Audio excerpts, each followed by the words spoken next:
By the time of Xenoblade Chronicles 2, Alrest is a world on the brink. Titans are dying out, land is becoming scarcer and scarcer, and the people of the world are closer to war than they have ever been. People cry out for the Architect, the Creator, to save them, or they scream in defiance of him. The Empire of Morar Dane suffers in decline. The Kingdom of Uriah challenges the Empire at every turn, and the Indoline Praetorium sits above all, along with its praetor, Amalthus. Hello, I am the Hearth Guy, and this is Alrest, the world of Xenoblade Chronicles 2. It's a world steeped in its history and the pains of the past. Said pains are so deep that it required me to make an entire separate video, because when I first started writing out the script, I didn't want it to turn into an hour-long video. Shows what I know. For this video, I'd suggest watching the previous video for all the context, but even if you haven't, thank you for watching this, and I hope you'll stick around. Because, as you can tell, I've got a lot to say about it. Here in Alrest, mighty titans circle the world tree at the center of the Cloud Sea. It's said that humanity came from a place called Elysium high above the world tree, where they lived with their creator, the Architect. But something happened and they were cast out, sent adrift in the Cloud Sea. According to the stories, this was when the Architect sent the Titans to be the land beneath mankind, and live alongside them. And alongside them were Blades, manifested from core crystals as beings of ether and flesh, who were bound to whatever resonated with them as their driver. They lived life together and eventually died together, with the blade returning to its core crystal and losing its memories of its life afterward. The next time the blade is resonated with, they are more complex, with impressions of their past driver within them, and over time they change and evolve just the same, until they become Titans. From Titans, more core crystals form and more blades are born, and the cycle goes on. It went on like this for a long time. Eons passed with the world in this equilibrium, but no longer. War draws ever closer, bandits and rogue drivers terrorize the places where no one else protects, and the Architect seems deaf to it all. The only peaceful place in this suffocating world seems to be the archipelago of Leftheria, with its minimal population and sleepy atmosphere. Here in Leftheria, in the small village of Fonset, once called Hero's Rest, a woman would wash up on their doorstep with her son in her arms. She would beg for a local woman named Corinne to take care of him, and then she would die. Her husband would only be a few islands away, having died just short of reaching them. Her son, whose future would be woven in tandem with that of the very world, was named Rex. Rex would grow up an orphan in Fonset, but he would find family in the whole village, especially his foster mother Corinne and his gramps Azurda, who remained even 500 years after the death of Torna. Rex's early life would of course be marred by loss, but he would not let that define him. His past would not cling and strangle him as it had so many others. Instead, he flourished in Fonset Village. In time, and in hopes of finding his own path and wanting to help out his home, Rex began working to become a salvager, a line of work that involved diving into the Cloud Sea to salvage relics and long-lost bits and baubles to sell. With Azurda acting as the titan he lived on, he would spend years roaming the Cloud Sea and salvaging to bring money to Fonset, primarily through the Argentum Trade Guild, the largest trade guild, which is, of course, run entirely by Nopon. Remember them? The walking balls of fur that talk in half-sentences / baby language? Which, at least in Alrest, was a purposeful cultural choice by their forefathers as a way of lulling others into a false sense of security. You literally can't make this up. It can only come from the minds of Tetsuya Takahashi. Brilliant madman that he is. Where was I? Argentum is simple on the inside, but belies a darker underbelly. Primarily due to its leader, Chairman Bana. Bana runs several black market operations, which he is able to keep under wraps to most folks, even as he outright associates with a terrorist group which goes by the name of Torna. Said group requires the aid of salvagers, especially those hailing from Leftheria, and so Bana handpicks Rex as a natural and safe solution to work alongside a group of drivers.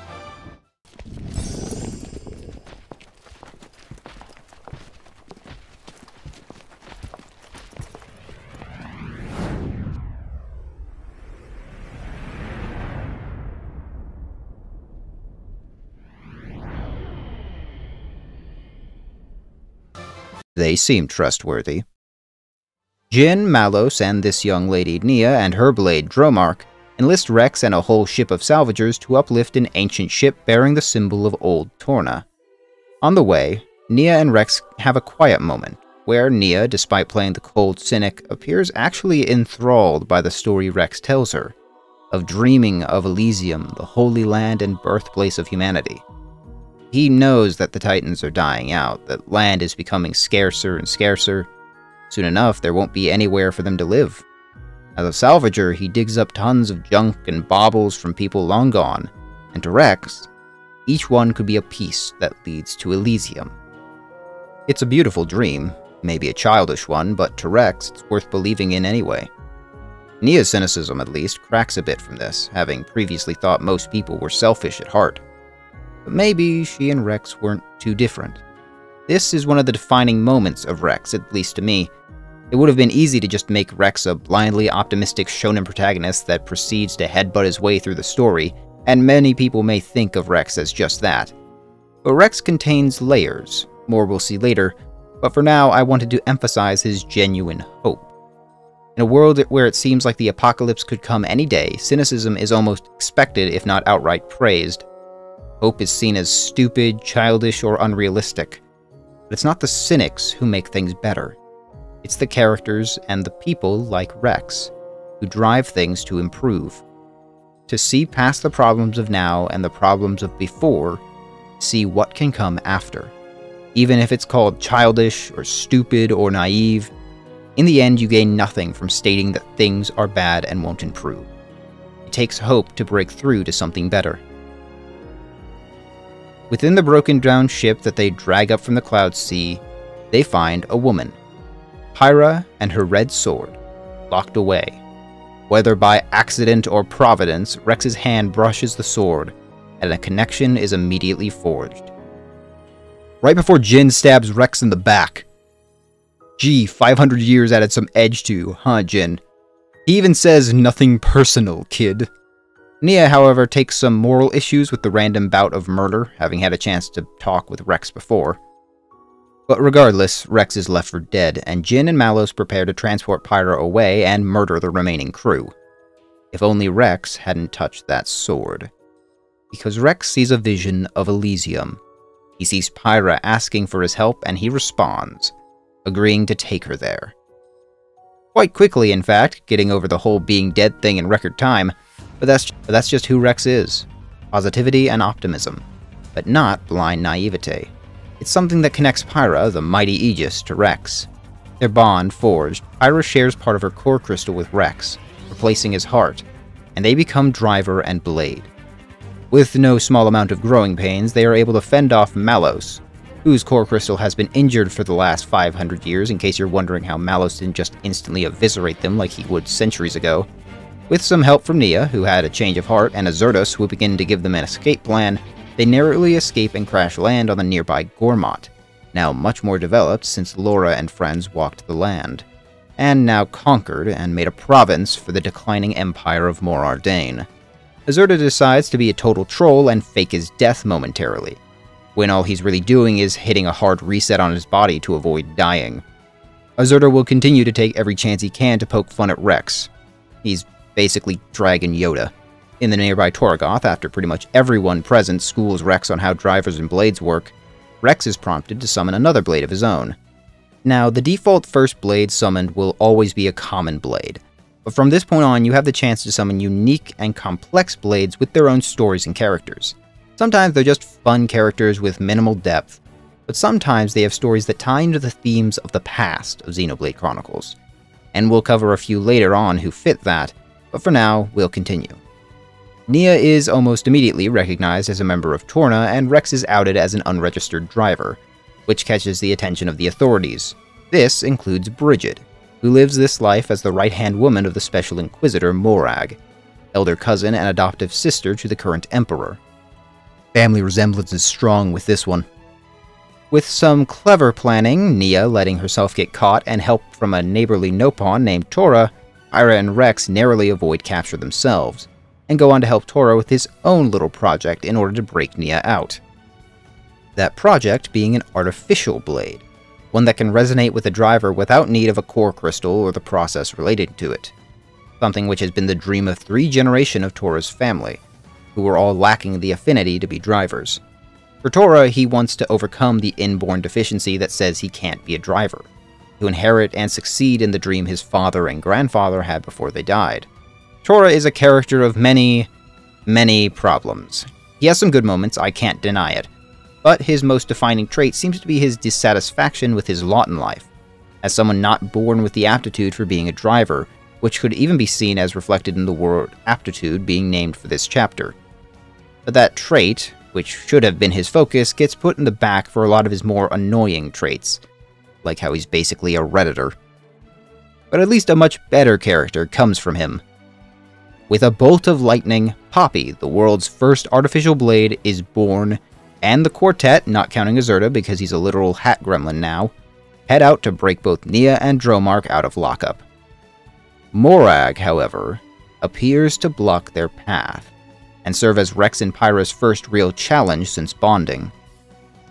Morag, stern and stoic, is unwilling to let the Titan-slaying power of the Aegis to go unchecked, but Rex not only actively defends Pyra, but when he gets the upper hand on Morag and still chooses to spare her, she decides to hold off and see just what kind of person the driver of the Aegis is. This allows them to escape and leave Gormott, but their initial attempt to reach the World Tree after this goes poorly, with Ophion, Mithra's old artifice, blocking the way and them getting eaten by the Titan Uriah and winding up at its belly. Lucky for them, Uriah is a hollowed-out Titan which houses the kingdom of Uriah within it. Inside, they pretty quickly encounter Vandam, a grizzled and disgraced old noble turned mercenary, and his partner, Rock, who becomes a mentor to Rex. Vandam, although not always directly, really serves to highlight the themes of Xenoblade 2's story. He expresses that even though Rex wants to remain unaffiliated with war as a whole, even going so far as to outright refuse to get involved in any sort of arms trade, war will find him. And when it does, he has to be ready to fight it for himself. He further begins to contextualize the life cycle of blades and titans for Rex and the player, when we witness a small titan's death and its subsequent transformation into a core crystal.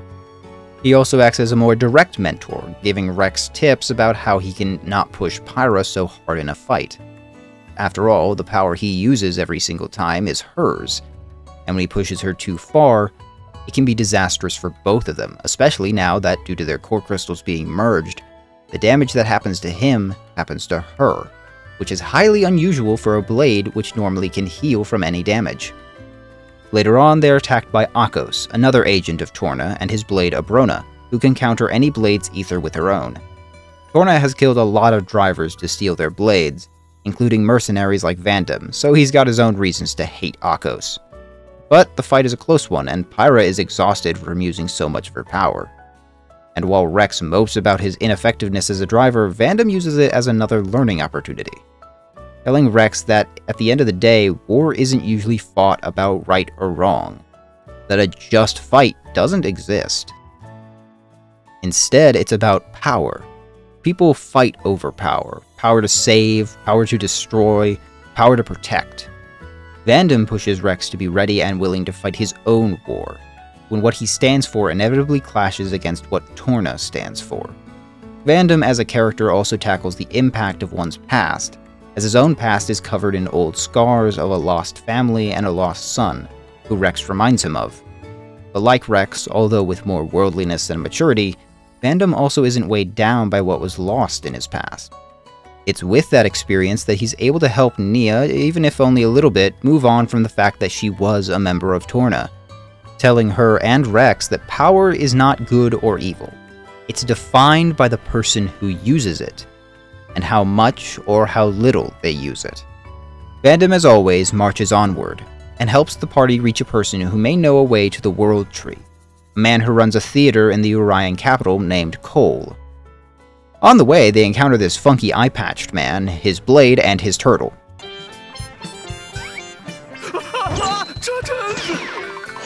Handling a man's turtle. Who try to make Rex fight them so he can take Pyra, supposedly, before immediately afterwards letting out a fancy final attack that makes them fall off the cliff Looney Tunes style. I'm sure he's not important. In the Orion capital, Vandam notes an increase of war vessels and soldiers about, explaining that war is once more on the horizon, this time between Uriah and Morardain, who have been at odds ever since Morardain conquered Gormott.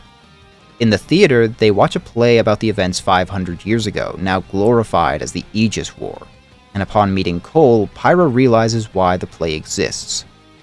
Cole is Minoth.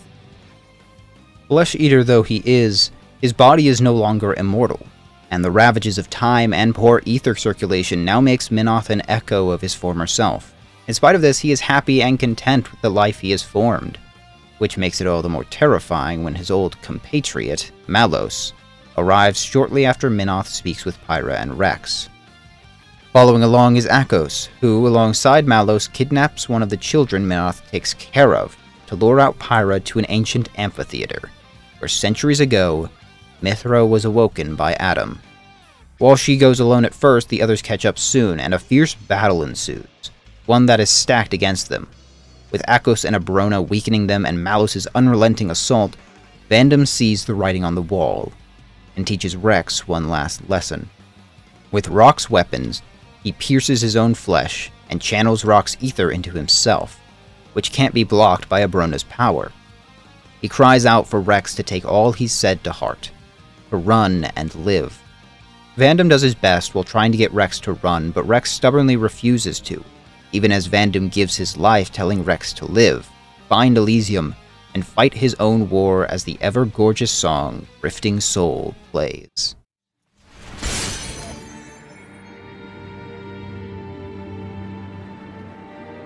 Just go, Rex! Remember to fight your war!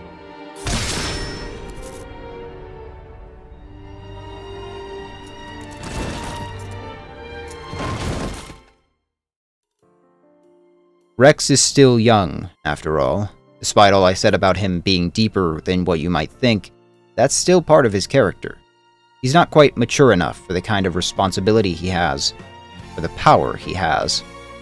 Blinded by his emotions, Rex rushes headfirst into a fight he can't win, where Tora and Nia can't get to him, so just before Malos can bring his sword down on Rex, Pyra calls out for help, and Mithra answers. After 500 years of sleep, both Mithra and Siren awaken to rain light upon Malos and Akos.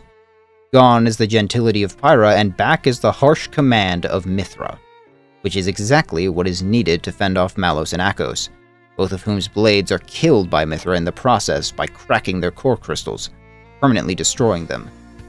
Unless you're New Game Plus, but we don't talk about that. Afterwards, Pyra explains the past and her part in the Aegis War, and the destruction that followed, as well as how Mithra and she were sealed away.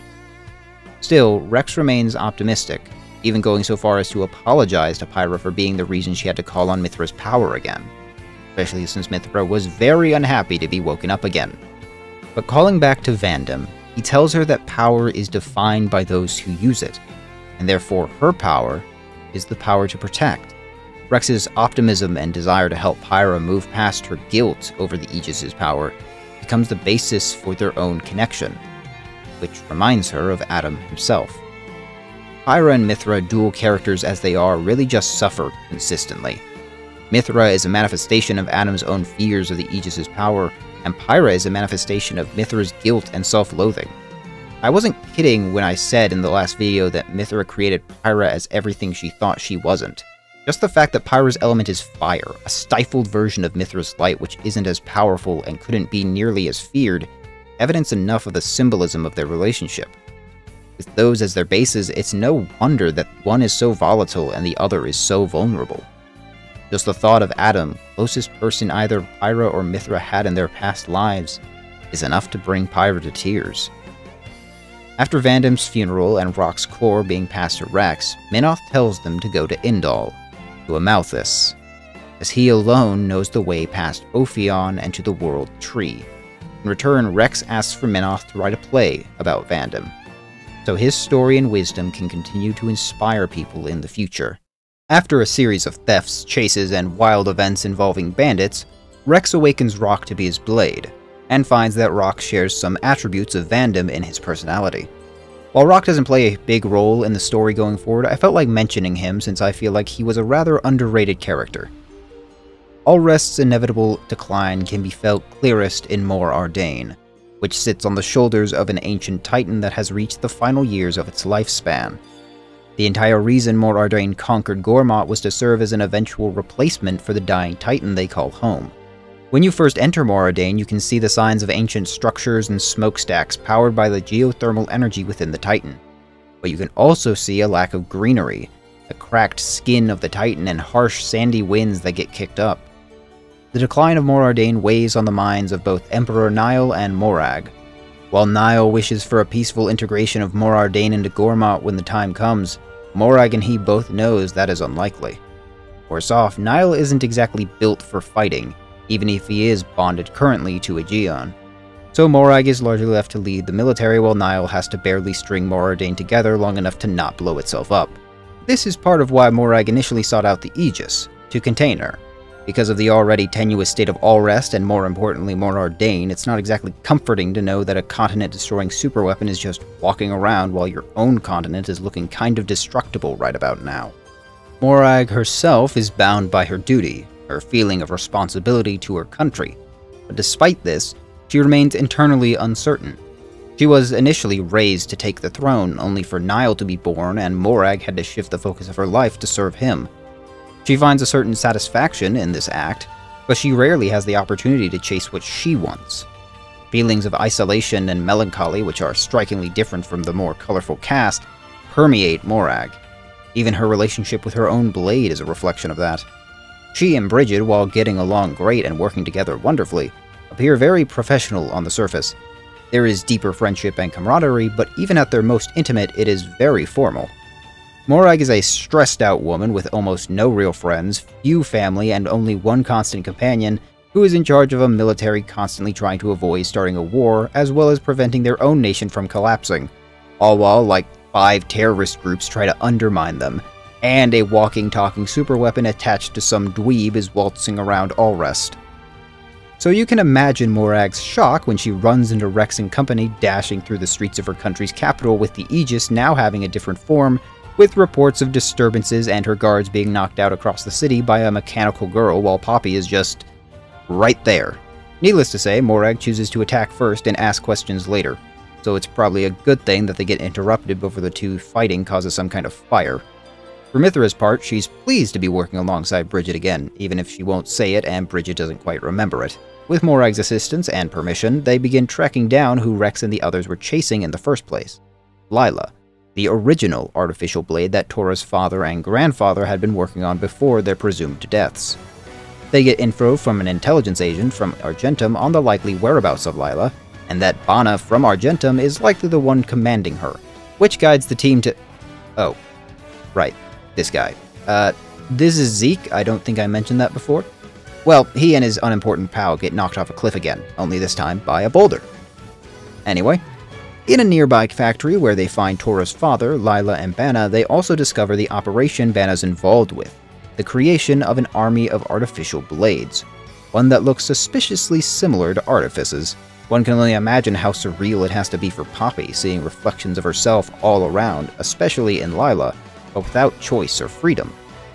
But unlike any artifice or the blades Bana created, Poppy has a will of her own, and with the spark from Lila's own core, she is able to stir even more power out of herself to save her driver, her friends, and her sister, going well beyond what she's supposed to be programmed to do. Once again, Poppy proves to be the better half between her and Tora.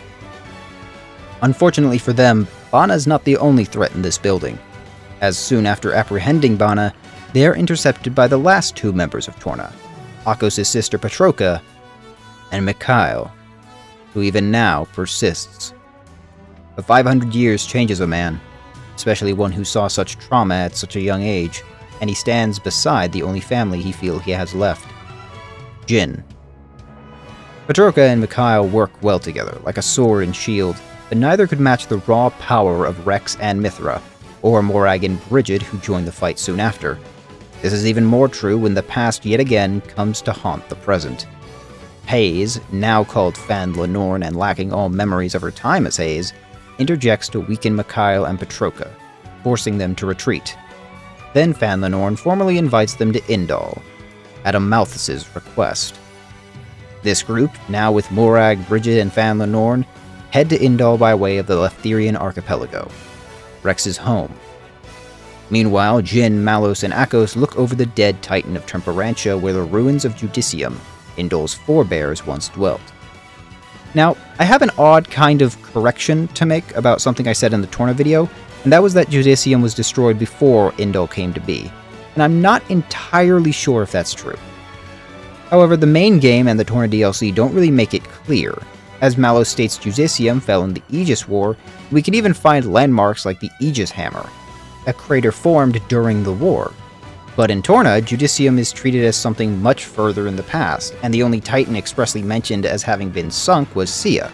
Although perhaps since Temperantia is still above the Cloud Sea, it's technically not sunk. Heck, some evidence even suggests it's still alive, just brutally scarred.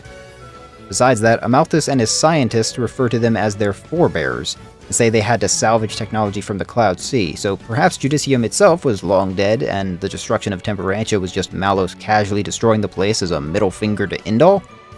Not to mention, the Aegis War mentions the destruction of 3 titans, but we only ever see 2, Sia and Torna. Is Temperantia the third? Is it Specia, the place Amalthus wiped out Adam's militia? There are a lot of unanswered questions, and I don't have perfect solutions, so I'd like to hear your takes in the comments. In Leftheria, Pyra gets to see where Rex grew up, learns of Rex's past pains, and sees his parents' graves firsthand. Here Rex shows more complexity than he's often credited with, as he takes a moment to be somber but remaining confident. It all weighs on Pyra as she is wondering yet again if she's inviting more suffering onto the life of someone who has already lost so much. Wondering even if the world would be a better place if she ceased to exist. Geez, this got kinda heavy. Oh look, it's the funny eye patch Turtle Man, here to no doubt bring some slapstick. Whoa!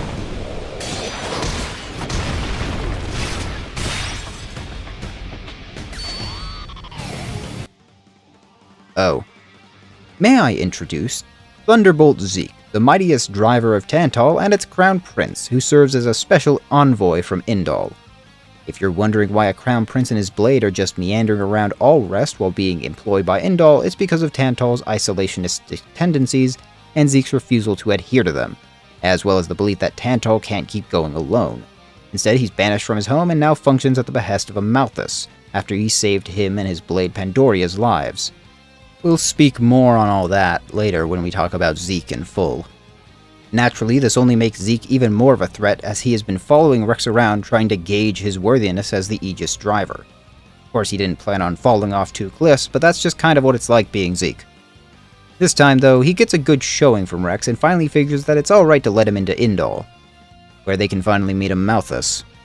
Indal, of all places, is perhaps the most revealing towards not a culture or faction, but to Alrest itself. A pristine white city with beautiful views and an image of regal splendor. But just below, with very little need to look, you can find the cracks in the fault lines. Refugees are packed into Indal even a decade after the Ardanian conquest that first displaced them, demanding Indal put an end to both wars and blades themselves, as the refugees seek someone to blame for their troubles. Each character has their own takes reflective of who they are. Zeke and Pandoria are indignant that they'd be so quick to bite the hand that feeds them, even if neither Indal nor Blades are who they should be blaming. Azurda explains very factually the emotional response they're going through, and Rex tries to have Morag, stressed out realist that she is, understand that this right here is why he seeks Elysium. Even if Morag thinks it's a result of naive youth, Nia, the group's cynic, butts in and professes that at least he's offering a solution. Nia's grown a fair bit since her early talk with Rex before even Pyra entered the picture, watching Rex's way of life impact those around him. Vandam's words and sacrifices and Rex's vow to reach Elysium, it's all starting to chip away at the pessimist inside her. As for Pyra, she instead asks Morag why she'd stop her attempt to rein them in, and instead is just tagging along.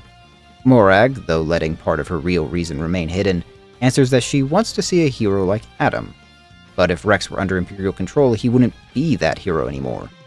as it would instead be entirely in service of the Empire and not everyone, or himself. Even Morag is, little by little, being affected by the optimism Rex brings out of people, even if she doesn't admit it. She wants to see the kind of legend she had always heard stories of, and sees in Rex that same potential, a potential she doesn't want to hold back. As for Brigid, well, Brigid is a bit different than she was 500 years ago. Back then she was a bit more relaxed, even snippy when it came to Mithra, but that was with Hugo as her driver, and his attitude influenced her. In her current life, Morag has the primary influence, resulting still with some loose moments here and there, but mostly the formality we're used to. It's actually part of her past life that Brigid finally gets to talk to Pyra about who she used to be. For Brigid, a blade with a long and storied history, even a well-kept journal from dozens of her past lives, to truly know who she used to be beyond the pages is a rare desire for her to have. Most blades never even get the chance to know, but Brigid has it all written down for her, and yet it remains distant, somehow unsatisfying. Even still, when she has the chance, she does not grill Pyra about her past. Instead, she tries to offer advice. She knows from her journal many of the things Pyra holds back from Rex, parts of her life 500 years ago that she keeps hidden for fear of how Rex would respond, for fear of Rex reacting like Adam. But Brigid understands that fear, a feeling she no doubt shared with Morag, the frequent inability to show weakness even with each other, so she gives guidance, especially as Brigid knows some of the hatred Pyra and Mithra hold for themselves. But while the last 5 centuries have been lonely for Pyra and one big dissonant storybook for Brigid, it has been nothing but smooth sailing for a certain someone else. 500 years have been good to the Praetor at the center of the world, and his feelings on humanity have only gotten more strained and complex.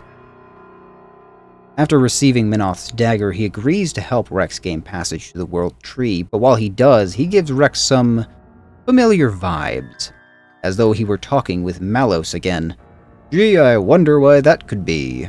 And when he speaks to Mithra in private, she tries to get answers as to his motivations, but he evades and instead questions whether mankind as a whole is regressing rather than progressing.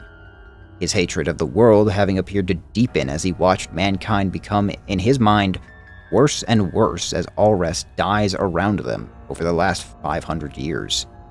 At the same time, Horna makes their move. In the ruins of Judicium on the dead Titan of Temperantia, ancient Titan weapons remain under the control of Morardain, unused but active, until Jin arrives and takes control of one, firing it at a nearby Urian army. In a mere moment, the two powers of Alrest are at the brink of war and Morag has to fix it. This time, however, she and Brigid aren't doing it alone, as she has her new companions with her. With Zeke, Pandoria, and Fanlenorn now tagging along, they waste little time heading to Temperantia and confronting Jin for the first time since he stabbed Rex in the back. And this time, he's aiming to do it again. Mithra's got some words for him too, though, challenging his reasons for joining Malos of all people and why he changed so drastically. Of course, we know why by this point in the video, as the weight of the past and the seeming pointlessness of a blade's existence has convinced Jin that the world is deserving of destruction. Humanity is deserving of destruction. But above all, he seeks to rise up the World Tree and face even the Architect himself. He blames Indal for controlling all blades, he blames humanity for using blades, and he blames the Architect for creating blades and their memories to be so fleeting. It's in accordance with these beliefs that in an instant he kills Fanlenorn, kills Hayes, setting her free from Amalthus's control. In her last moments, it would seem some part of her remained, trying to reach out to Jin.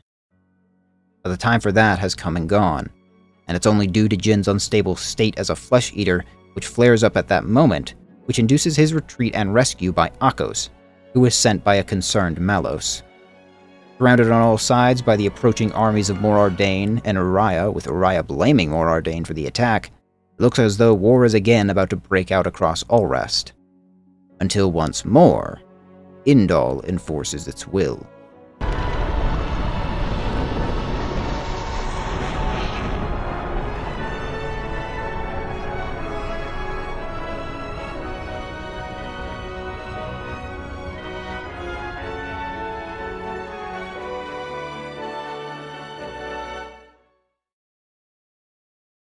Healing up in Torna's home base, the last remaining Tornan warship, Jin dreams of the past, of his first meeting with Laura.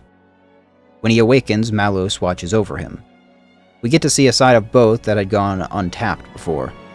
Malos shows doubt in both himself and his purpose, as well as genuine concern for Jin's health, in his own gruff, Malos way, while Jin shows a disregard for his own well-being in pursuit of their promise, a dream of seeing the Architect and ending this world. Malos is a character that deserves plenty of time to talk about, and will do just that later, but I want to draw attention to his attitude here, where he questions just where he is. Is his mind in that place or far away, thinking of somewhere or something else? In that case, Jin remarks, blades and humans are rather similar. While Amalthus, Morag, and Zeke deal with the aftermath of Jin almost starting a war, Amalthus also tasks Rex with going to Tantal, where the Omega Fetter resides. The Omega Fetter being the control device for Ophion, which Tantal now uses to command their own Titan, Genbu. Amalthus also hands Rex a sealed letter, tells him that the letter will ensure the King of Tantal's assistance, sending its Prince Zeke as an envoy.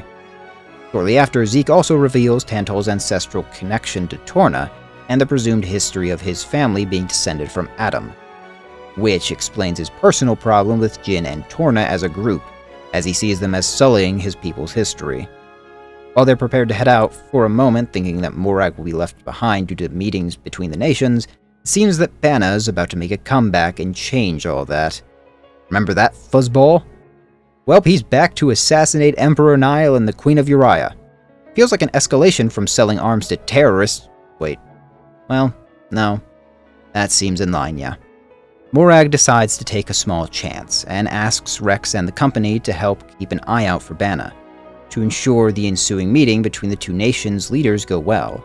They have questionable success after they beat up a bunch of innocent bird people. A long story.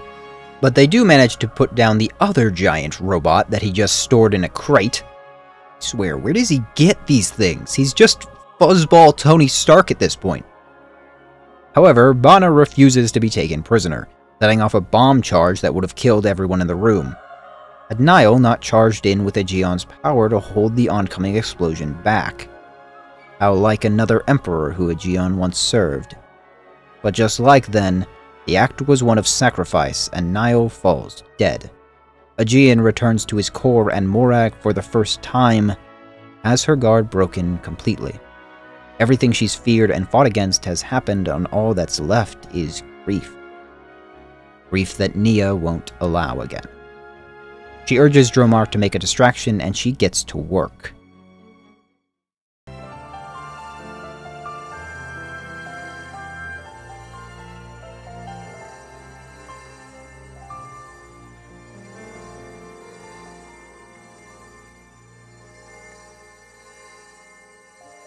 You are... Shh. You're gonna be fine.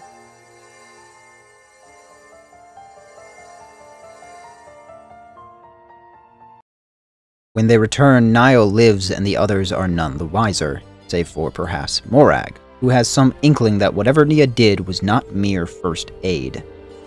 A day after this traumatic event for both Nile and Morag, Nile can recognize that Morag's desires lay elsewhere. While she wants nothing more than to fulfill her duty, Nile wants Morag to stay with Rex and the others, as he can see that's where she truly wants to be. To witness to and to guide Rex and the others on their journey. When allowed, perhaps for the first time since becoming Special Inquisitor, or perhaps for her whole life, the right to make her own decision on the matter, she hesitates. But Nile grants her the acceptance she needs and sends her with a parting gift. Aegeon's core crystal, as it would do far better in her hands than his. Even Nile gets a moment of characterization where he remembers the days before he and Morag had such responsibilities on their shoulders, as well as questioning whether it should really be him that is the Emperor, when it was meant to be her before he was born. But, perhaps in realizing it herself as well, Morag affirms that if she had not been in the position she was in now, she'd have never had the chance to meet the people in her life. Bridget, of course, and whichever blades you have bonded with her by this point, but the others naturally. Nia, Rex, and Tora, to whom she has already taken a mentoring and protective role over. Of course, Niall already knew this, and he merely posited those doubts in order to have Morag state it aloud for herself, to help her realize what it is that she really wants, and set her free from her past burden to follow it. On the way to Tantal, we finally get a good proper moment with Zeke when... Say, chum, which one do you fancy? Pyra or Mithra? This man has no filter, does he? Regardless of that, Rex returns the favor and asks him a tougher question regarding why he was in Indal. As mentioned before, and now revealed to Rex and the player, Zeke was banished by his father as a result of his adventuring across the world while ignoring Tantal's strict isolation policy. Zeke's father kicked him out at only 15, making Zeke and Pandoria wander Alrest until he was nearly dead. Unable to abandon him, since his death would mean her own, Pandoria nearly collapsed herself trying to drag him to safety. That's when Amalthus found him. The whole story of how he met Amalthus isn't explained till later, but for now I felt it to be valuable context. Zeke still longs to see his home, Tantal, thrive like he knows it could, if only it would break itself away from its isolation, an isolation that threatens to suffocate its people and culture. The weather is almost permanently cold, the crops' yields are small, and resources are worn thin.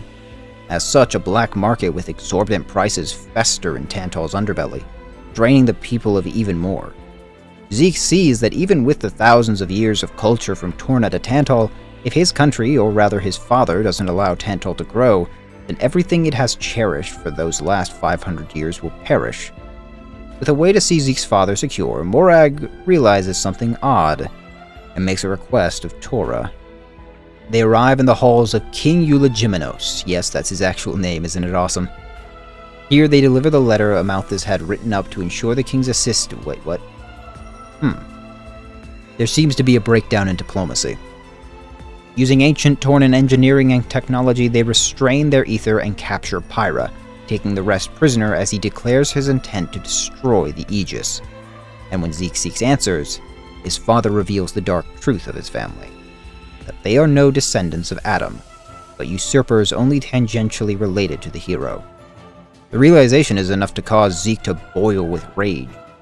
Zeke, the third mentor to Rex and the one with perhaps the most long-term impact on him, sees within Rex a pure optimism, one that could come back to bite him, but one that could also be used to set free the shackles of the past, the inherited suffering and shame which clings to Tantal and drags it down. Pandoria, meanwhile, is less sure, but she believes in Zeke, and if Zeke believes in Rex, that's good enough for her. After all, he is her prince, and so far she's followed him to every corner of the world and back again. While they head to break out their pals are busy breaking themselves out because Morag, being the actual brains of this whole operation, realized they were walking into a trap and had Torah and herself reserve their ether before heading in. With a little combination of their ether and Poppy's unique ability to generate her own, they easily escape and reunite with Zeke, who leads them to Pyra. Having a gun powered by a continent-sized sea turtle, wow, that's a sentence you'd only say about Xenoblade. Having that pointed right at Pyra, it's not exactly a pretty procedure to get it unpointed at her, resulting in a beam fired through Genbu and out from its head. While things seem to calm down at the time, Zeke's father tries to explain himself, telling the story of why and how their ancestors spread the lie about being descended from Adam, and why they have to hide the Omega Fetter for so long, that it was to prevent another calamity like the Aegis War and to unite the people after Adam disappeared.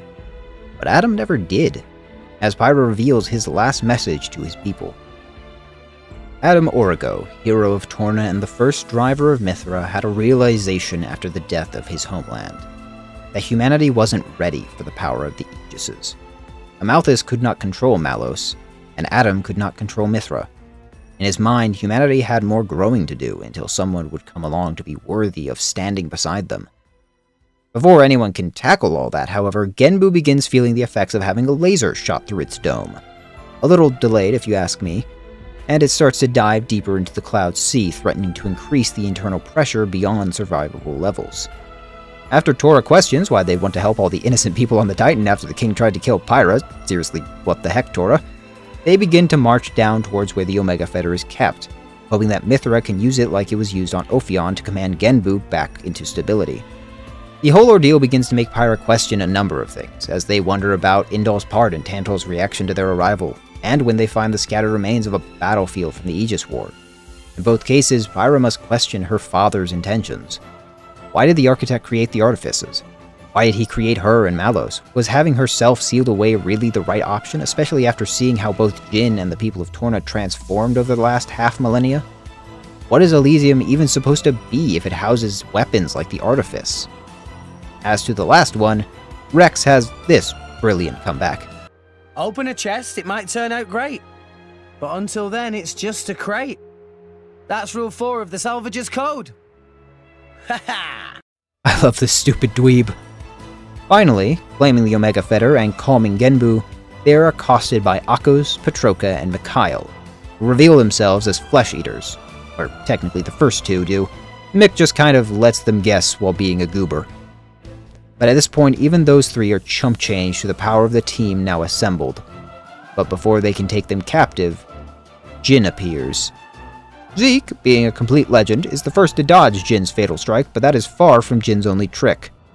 He demands both the Fetter and the Aegis, and reveals his true form, the form he gained upon becoming a flesh eater, generating power from within by manipulating elementary particles, thereby channeling that energy into himself, and growing stronger than any blade they've faced, so much so that he can even move at the speed of light. Now, from a science standpoint, I don't understand how that works exactly, but I'm just going to assume Tetsuya Takahashi just knows this stuff and isn't pulling it out of thin air. There's no way he'd just make something like this up, would he? I can't even keep myself from laughing at that.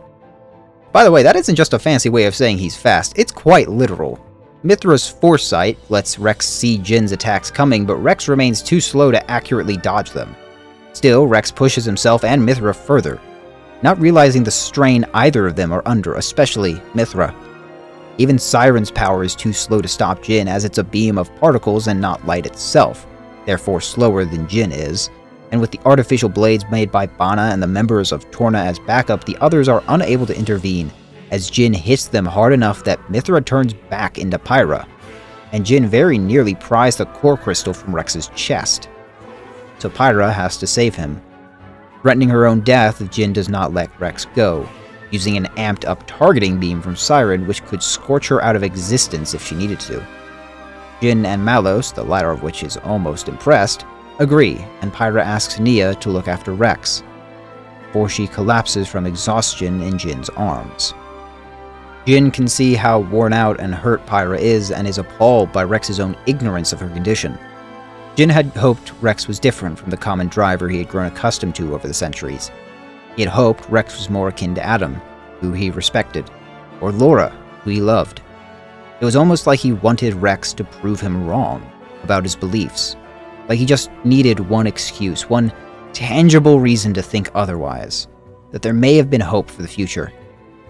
But that hope shrivels as he witnesses the state Rex pushed Pyra to, and he leaves with her.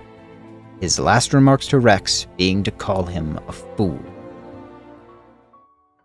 From there comes the next and maybe even the biggest defining moment for Rex as a character. I personally prefer one to come, but this is a big one. Once back in Tantal's capital, Rex takes several days to recover from both his wounds mentally and physically. And once he does, and he's back on his feet, he packs up his things and gets ready to leave. Not to find Pyra, not to stop Jin, to find a place to run to. A place to hide. Just like Adam did. This may seem out of character for Rex' bundle of positivity to do, but I want you to remember all we've seen so far. Besides Rex repeatedly demonstrating that he's not some blind, naive kid with no sense of scale to how bad things have gotten, think about the events of the story. Think back to what Rex has been through that has led to this point. Obviously the loss of Pyra and Jin's admonishment were the straw that broke the camel's back, but really think about what Rex has seen and been through. His home and Azurda were almost destroyed. His weakness led to the death of Vandam, and then his refusal to leave forced Mithra to return when she didn't want to. The expectations of not just Vandam and those with him now, but an emperor, a queen, the praetor himself, all weighed down on him. He repeatedly compares himself to Adam, hero of legend that the entire world reveres. He narrowly avoided Pyra and Mithra's deaths at the hands of Tantal, and even then he was unable to protect her and had to be saved by her. and all he can think of is the pain he caused her. How much he pushed her as he tried to live up to what it meant to be the driver of the Aegis.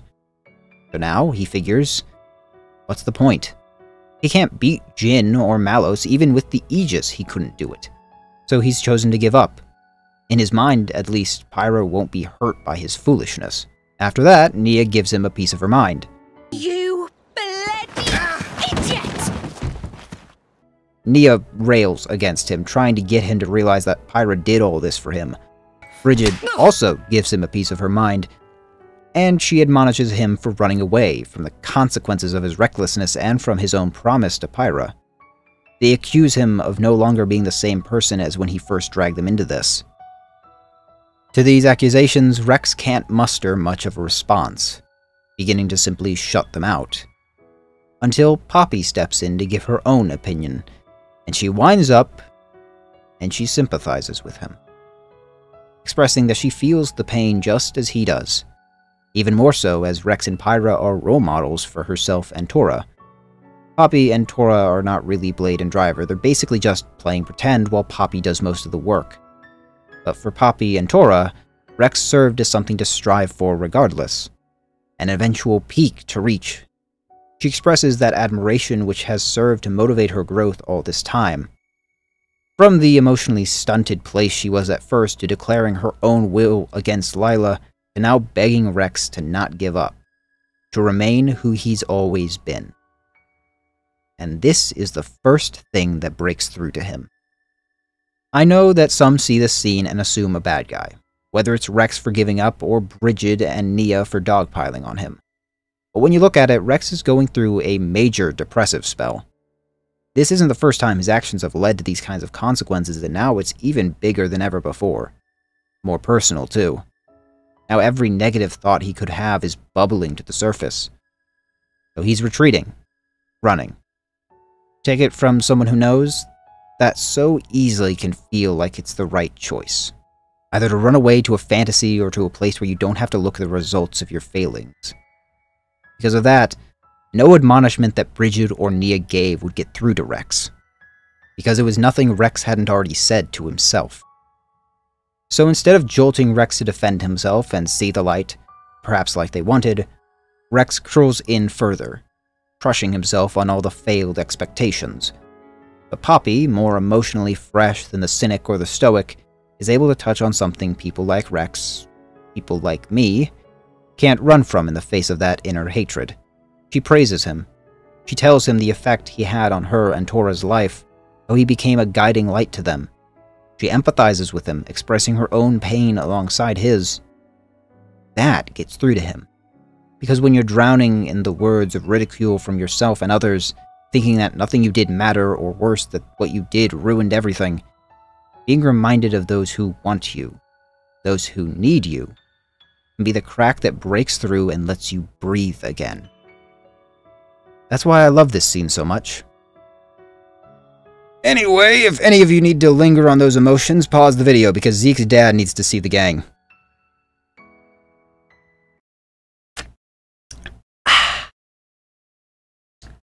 Hydrate yourselves. Rex is only starting to return to himself, but the king gives them vital information. Not only does he reveal Tantal's history and the fabrication of their royal lineage, he also explains Indal's influence over the production of core chips, and how the process results in the frigid temperatures of Tantal, which strangle the lives of its populace. All this results in Tantal's isolationistic policies, and why the king responded the way he did when the Malthus sent them a letter, threatening Tantal in order to get the Omega Fetter. But now, seeing the mess he was directly responsible for causing, and also seeing within Rex something worth trusting in, he reveals another secret his people have held on to. The legend of a third Aegis sword. The very one we see manifested 500 years ago, one so powerful that even Adam could not command it. Instead, he was forced to seal it away. The sword, which was in fact the true, untarnished sword of the Aegis, one untethered by the fears of Adam or Mithra. If such a sword does exist, it means that Jin, no matter how powerful, did not win against a fully awakened Aegis, but one still restrained. With this knowledge, Rex wonders if he was what was holding Pyra and Mithra back. But it's enough to reignite a fire inside him. A fire to find and save Pyra and Mithra. With his resolve back, Azurda is ready to reveal to Rex the full truth, as Rex makes a renewed vow: be the driver they deserve and to reach Elysium. As they leave to find the third sword, Zeke's father reaches out to his son, telling him to protect the light within Rex. As even wounded as he is, Rex's hope for the future still clears away the stain of the past. At the same time, Malos reveals to Akos an intriguing note about how Rex and Pyra's shared core crystal works. And Aegis' core holds data on all things, holding a blueprint to life itself, as well as other blades. With that information, Pyra and Mithra have the power to give her core to Rex, letting him live on without her, and with a new heart, even as she is doomed to die. So as they prepare Pyra, and Malos begins to forcibly extract the data from his fellow Aegis to heal his own core crystal, Rex and company follow Azurda all the way back to Fonset Village, once the village of Heroes Rest, where Adam gave Azurda the duty to guard the nearby third sword. Inside the center of the archipelago, beneath a wall of clouds and inside a massive titan, is the Spirit Crucible, a large cavern where the ether is absorbed from the surroundings, weakening all blades except for Poppy, who produces her own as an artificial blade. However, this still leaves the other blades, like Pandoria, severely weakened and in a possible life-threatening state if they expend too much power. For that reason, Zeke tries to get Pandoria to stay, but she's not having it, recalling a promise they made. And when both Pandoria and Zeke are beginning to look exhausted, that prompts the others to take notice, and Zeke to reveal a part of Pandoria's core crystal in his chest. It's here that he reveals he's a Blade Eater. When he and Pandoria were on the verge of death in the middle of nowhere, and were happened upon by Amalthus, for reasons all his own, saved Zeke and Pandoria, transplanting that piece of her core in order to save his life. With a new lease on life and the two of them almost literally as one, Zeke made a promise to her. The news that Indal practices this sort of thing is a bit disturbing to Rex, but it's Nia's reaction that is most interesting, as she seems envious of Zeke's openness about the peculiar and somewhat alarming existence he's found himself in, compounded by her also struggling while here in the Spirit Crucible, growing weaker like Zeke was, just like the blades. However, against Dromark's repeated worries, Nia has to prove something to herself. Still, the place drains the energy from her, and Rex's single-minded push has to be tempered by Morag and Zeke's experience and perception. While taking a moment to breathe, quite literally when Rex offers Nia some emergency air, Rex and Nia get to talking, as they tend to do. Rex goes on about the salvagers who taught him the trade and the occasional bits of good advice they gave him. Even though they acted like parents, salvagers were more just observers to Rex than actual teachers. This spurs Nia to speak on her own family, a subject she'd avoided up to now. Her father, in her own words, never taught her much. He was a noble from Gormott, so he taught Nia the specialties of nobility, like manners and fine dining and all that stuff that really isn't helpful to her now. Nia also has a sister, but she was deathly sick and her father spent every last cent he had on ways to heal her, draining his coffers in search of any medicine, or more often, special healing blades like Dromark, who Nia eventually inherited, that could soothe his daughter. Good enough, his money was gone and he lost everything. His title, his home, and soon the life of a vagrant took its toll on his daughter and she too was lost. Her father would not be far behind her. With shaky footsteps, Nia keeps going, but the deeper they go, the greater the toll it takes on her. As memories, the words of her father ring in her ears.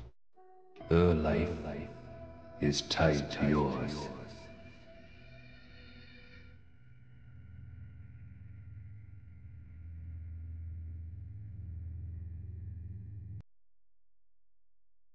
You have a life within you now.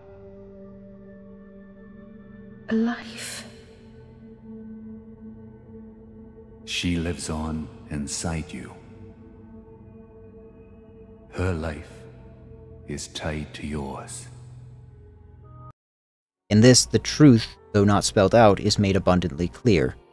Nia was not truly the daughter of a Gormati lord, but his blade, one that was close to both him and his daughter, enough that she was considered a part of their family.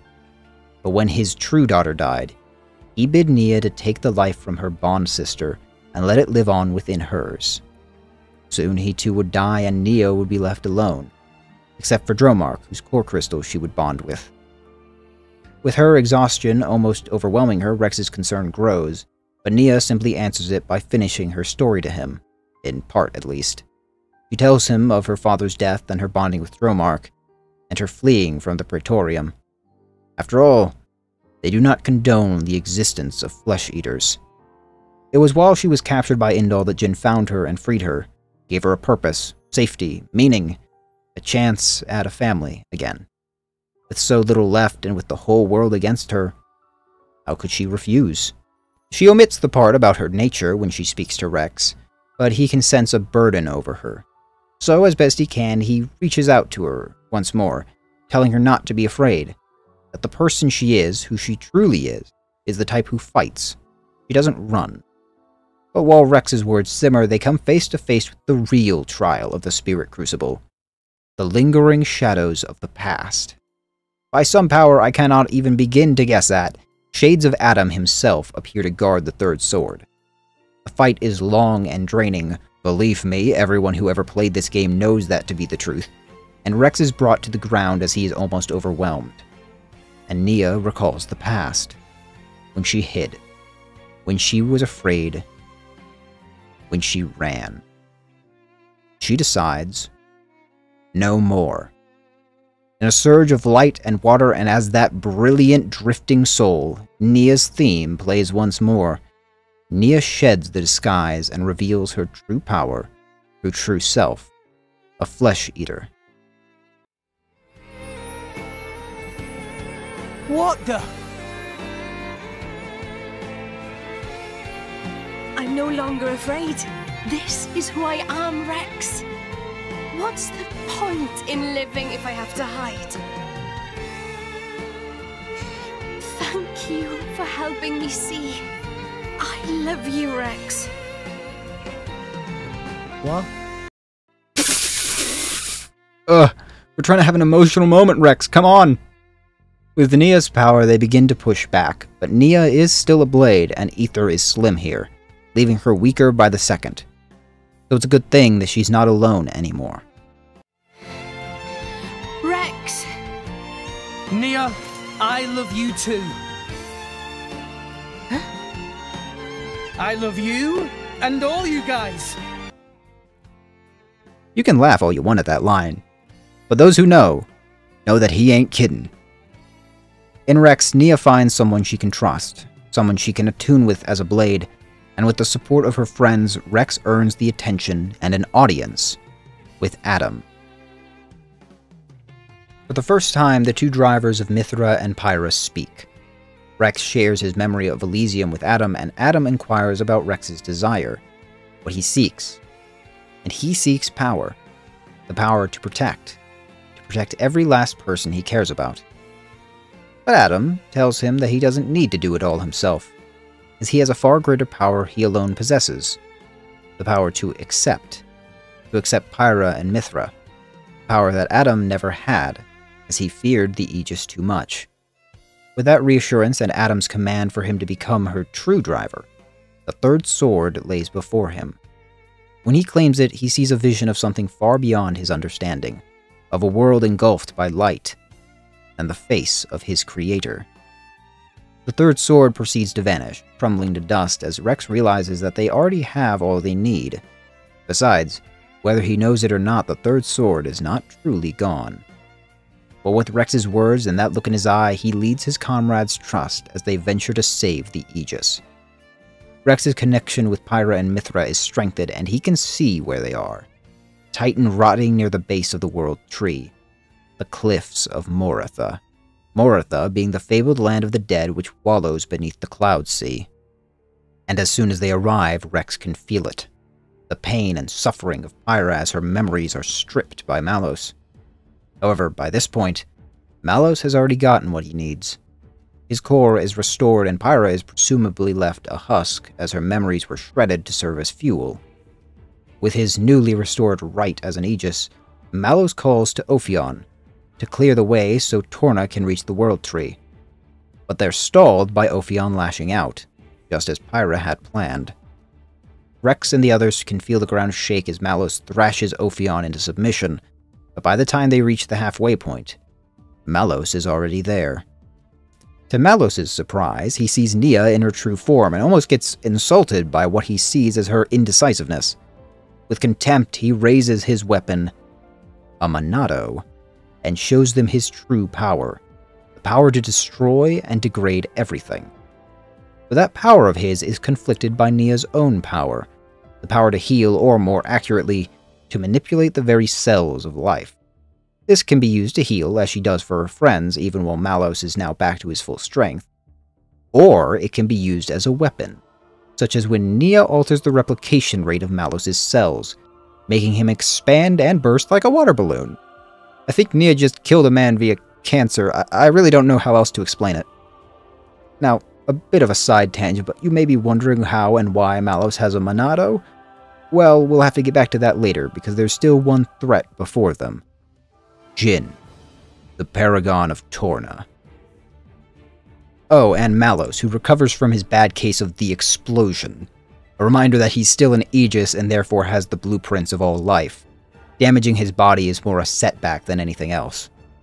However, an Aegis is not immune to everything, as Rex learns the hard way when he sees Pyra, what can only be described as brain dead. While Rex is heartbroken, this time he does not let his emotions rule him. Instead, he makes sure Pyra is safe, has a realization. Stupid. I was stupid.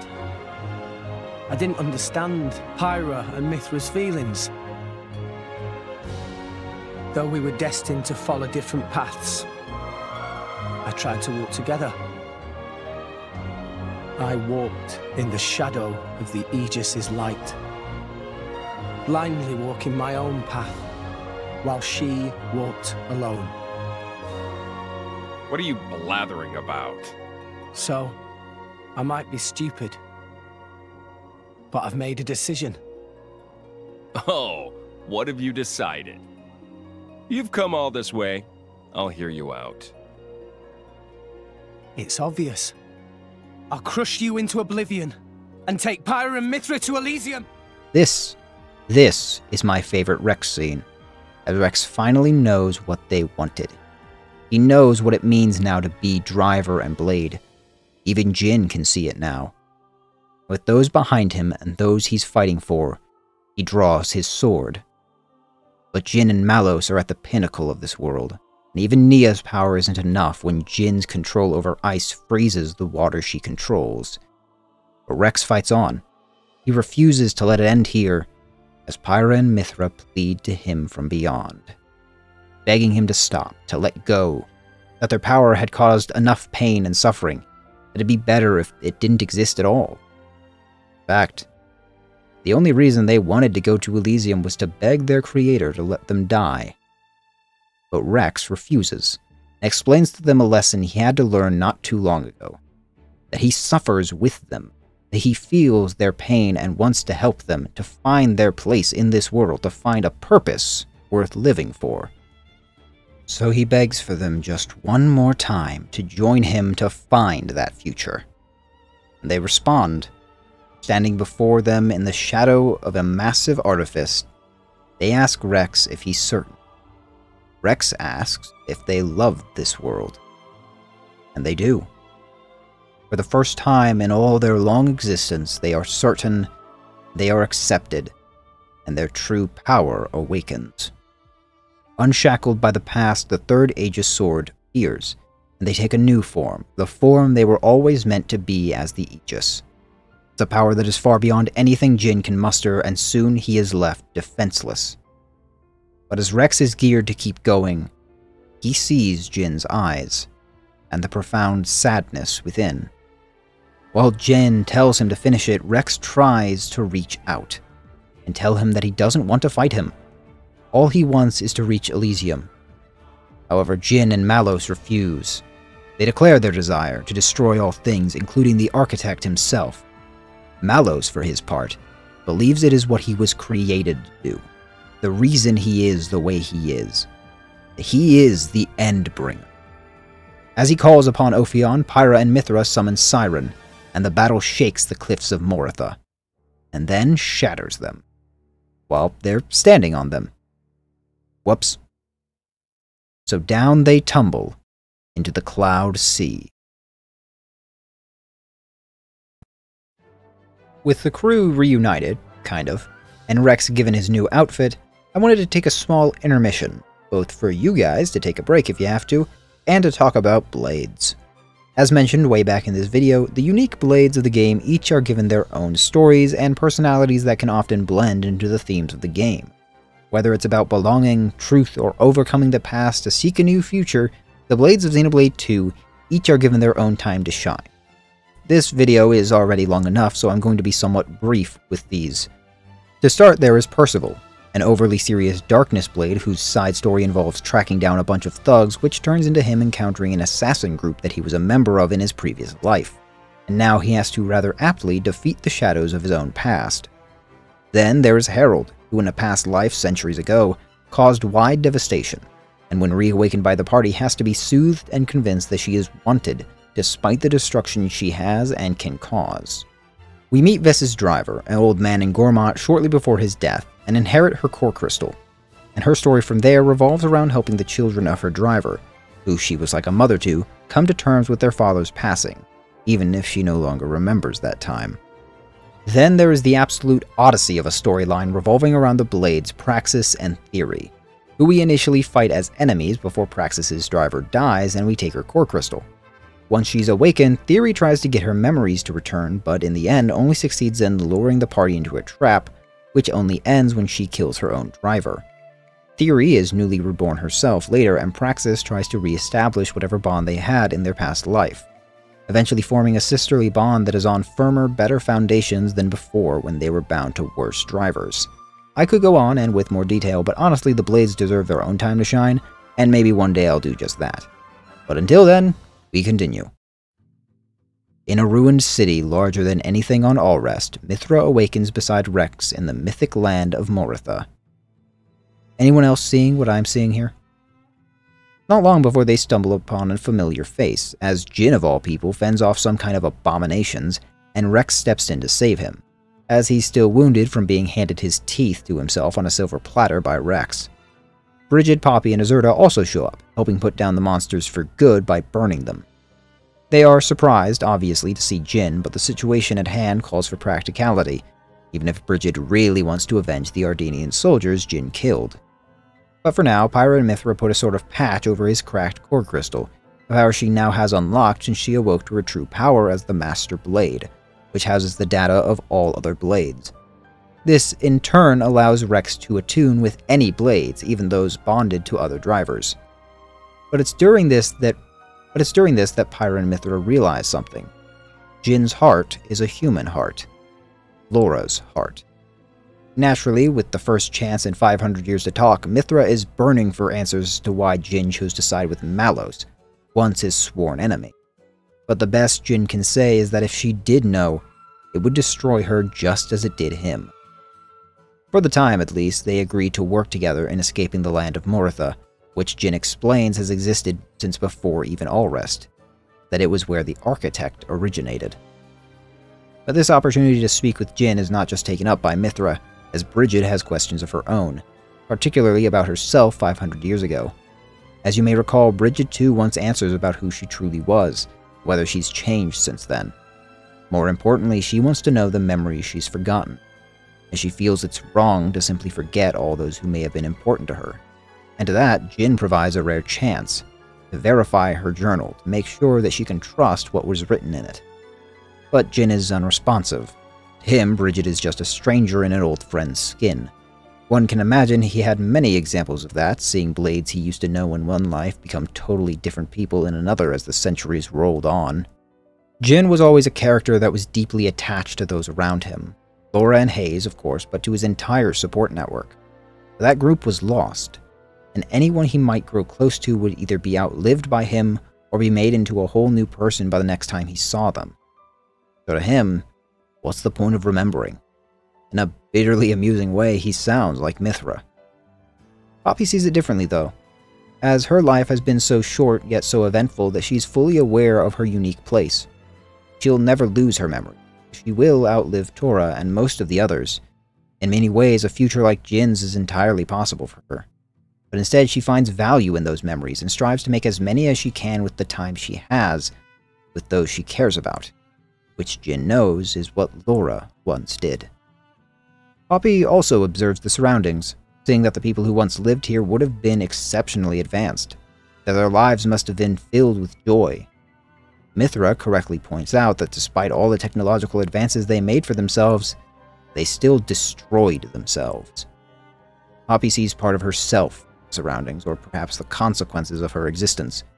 She's probably the most advanced bit of technology in Alrest, and is functionally immortal, so the thought crosses her mind that she may one day destroy her own world. Mithra recognizes that fear, the same fear she has. This world was where her creator, her father, originated from, and he created her in his image. What does that mean for the world-shattering power she holds? So Poppy asks if it'd be better if she was destroyed before she could make Alrest into another Moritha, before she hurt Tora or her friends. Again, Mithra knows that fear, but this time she can be there for Poppy like no one could be for her, promising that she would stop Poppy if ever it looked like she would destroy the world, but only if Poppy agreed to do something for Mithra, though she doesn't name what. Still, Poppy and Mithra made a promise. Poppy is perhaps the most continuously growing character in Xenoblade. The arcs of Rex, Pyra, and Mithra are clear, of course, but they happen across major story beats. Meanwhile, Zeke and Pandoria have already gone through their arcs, and Morag and Brigid's are far subtler. As for Tora, he's Tora. Meanwhile, Poppy grows consistently through the story, beginning more robotically and chapter by chapter adapting and growing emotionally. This also mirrored the growths of Mithra, who was learning to let herself be emotionally available. Mithra 500 years ago, or even at the start of the game, wouldn't have been in a position to be an emotional foundation for Poppy like she is in this scene. But because of the impact Rex had on her life, feels accepted and more open to those sorts of vulnerabilities, and so can act as support for a friend struggling through the same questions she has, even as she struggles with them herself.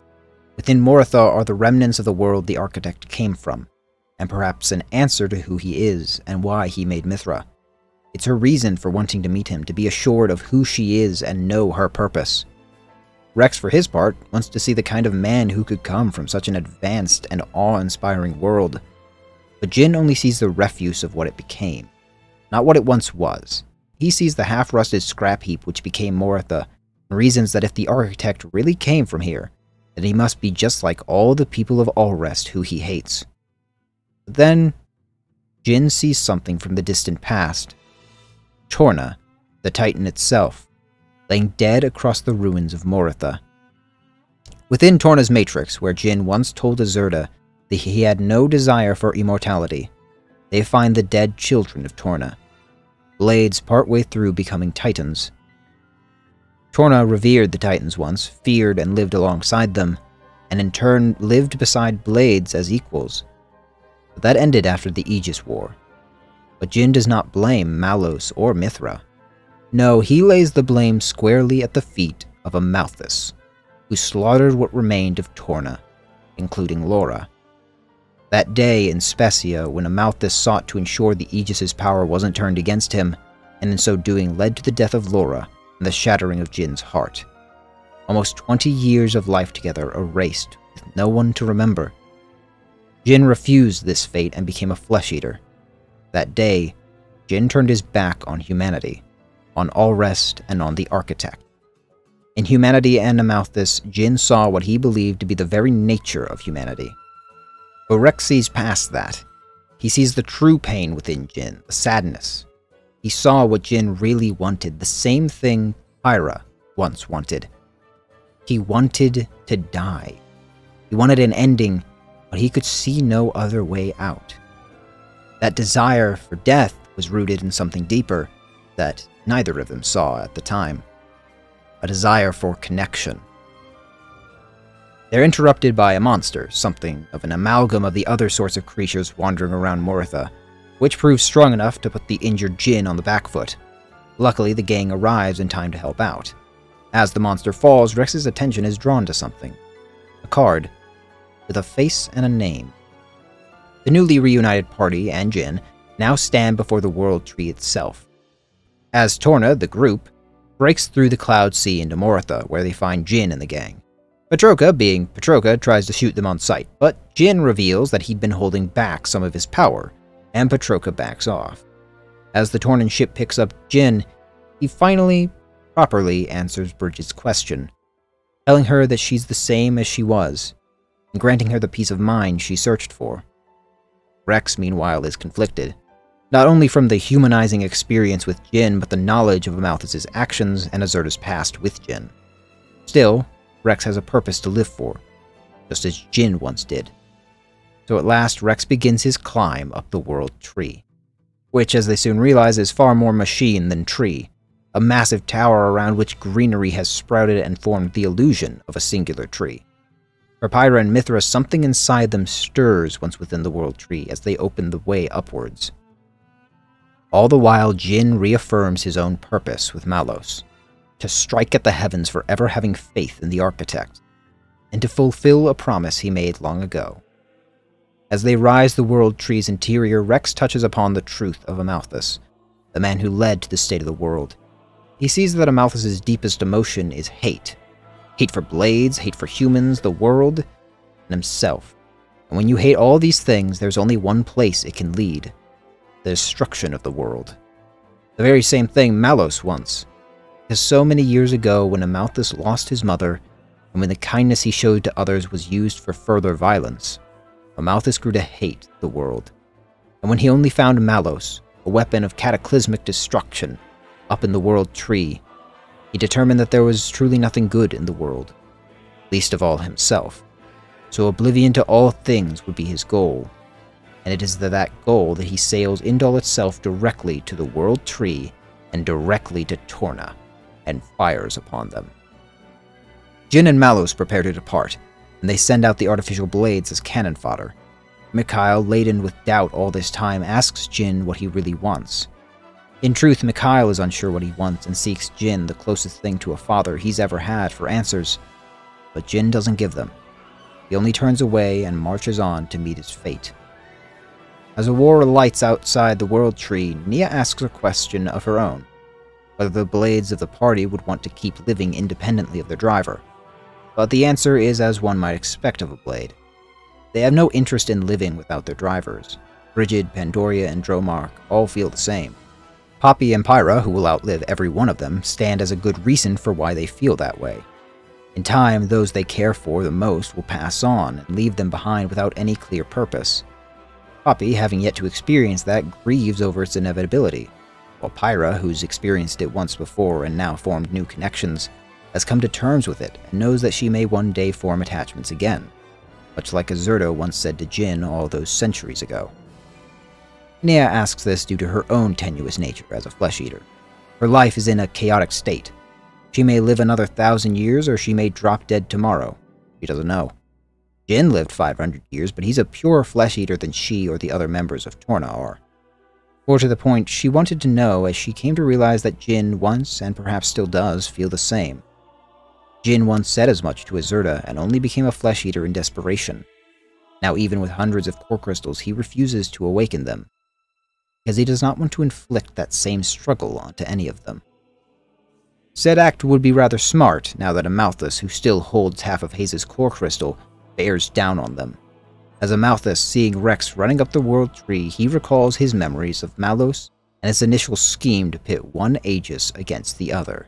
And perhaps for the first time in centuries, Amalthus feels joy. When sending a bunch of Indoline monks to order Mithra to fire upon Torna fails, Amalthus takes a more direct approach. He commands Haze's power over the blades, particularly Mithra, revealing his existence as a blade eater to them. But it goes beyond just that.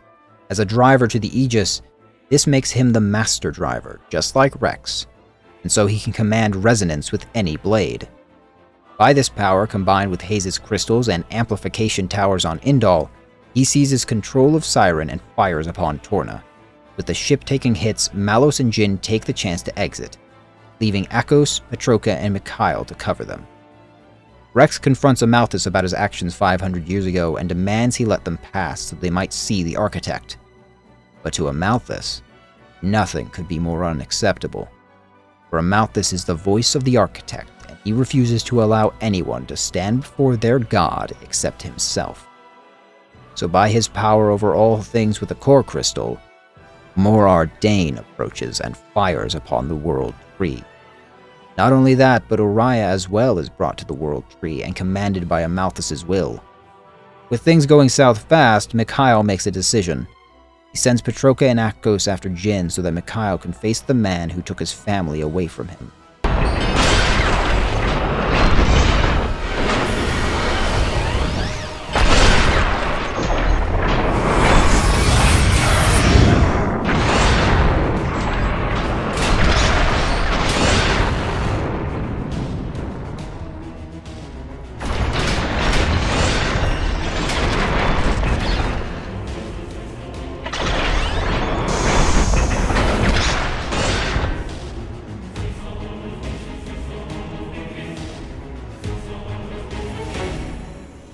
And then he just straight up sucker punches Indal's Titan in the face. Mikhail's attack halts Amalthus for a moment as he has to focus on the enemy right in front of him, made worse for the Praetor as he finds his power does not work on Mikhail. After all, they're the same. Blade Eaters. And Amalthus realizes Mikhail's origin, a surviving experiment of his from so long ago. A part of Amalthus's past has at last come back to haunt him. And even though there are refugees left on Indal who Amalthus refused to evacuate, Mikhail continues his attack. However, he is shot in the back as Indal summons Tantal, so it's lucky for him that he's not the only one with a problem against Amalthus. With Poppy to give them a ride and using the power of the Aegis, Rex strikes down the towers which amplify Amalthus's power, severing his control over the Titans, all except Indal itself, which he fires point blank at them. But as always, Mikhail persists and blocks the attack. He sees in Rex and the others those he once loved, and no doubt the presence of Bridget and Mithra are a part of that, but more so he sees in Rex a chance to save Jin. If Rex can share the answer he's found with Jin, perhaps the man who cared for him all this time can find peace.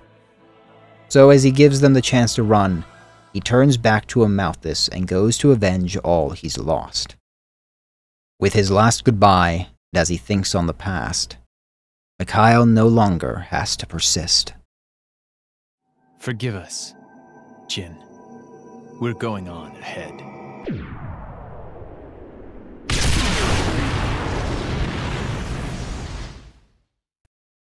Back in the World Tree, Zeke recalls a conversation he had with Amalthus, where he asked Zeke if he'd ever killed anyone.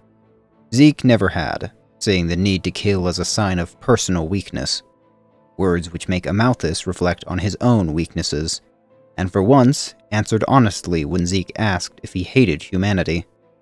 Of course, he doesn't. What he hates is the world. It makes Zeke pause and ask Rex his own feelings on people, which is both nuanced and not nuanced at all, very much like Rex. He takes the good and the bad, but for the most part, he likes humanity, which of course includes himself. Still, it makes Zeke ponder what would happen if someone who hated himself met the architect. Wouldn't that person naturally wish for everything to disappear? Speaking of people who hate themselves, wild segue I know, Malos and Jin approach the final elevator between them and the top of the world. But here, Jin stops.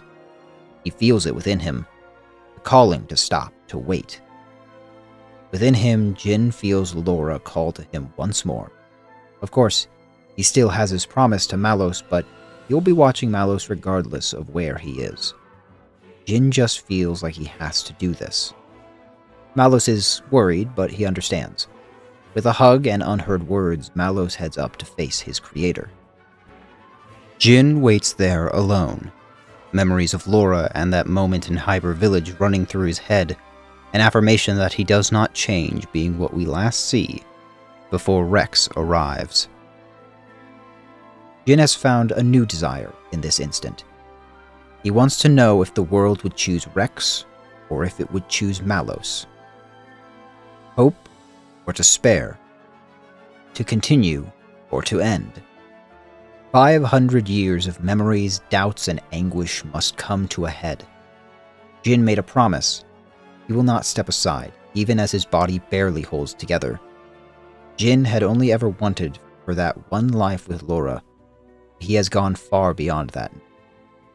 He has to know what Rex's will is, what he would do with the power the Architect has granted him, what he would do with Elysium. Rex would share Elysium with mankind, but in that Jin only sees the road to another Moritha, another Alrest. Even if Rex prevents that, his life is finite. He will die and what he's built will pass into another's hands. What then? What is to stop his dream from collapsing then? To that, Rex asks if that isn't why blades themselves exist. And... That's right! When a person dies, that's it for them. But their thoughts and memories will always be passed on to someone else. Isn't that the same with you, Blades? Your past selves get passed down to someone else to become your new selves? Isn't that how you've always lived?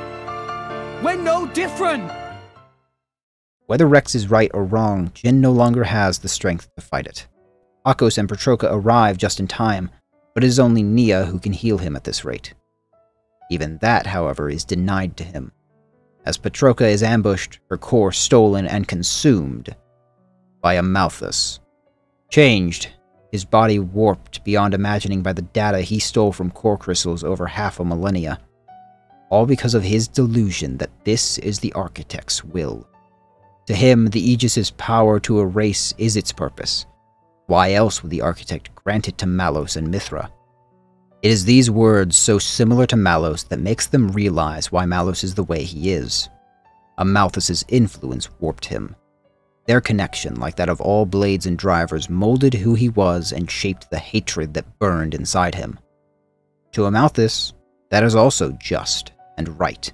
After all, if humanity will not change even after countless years, why not let them die out?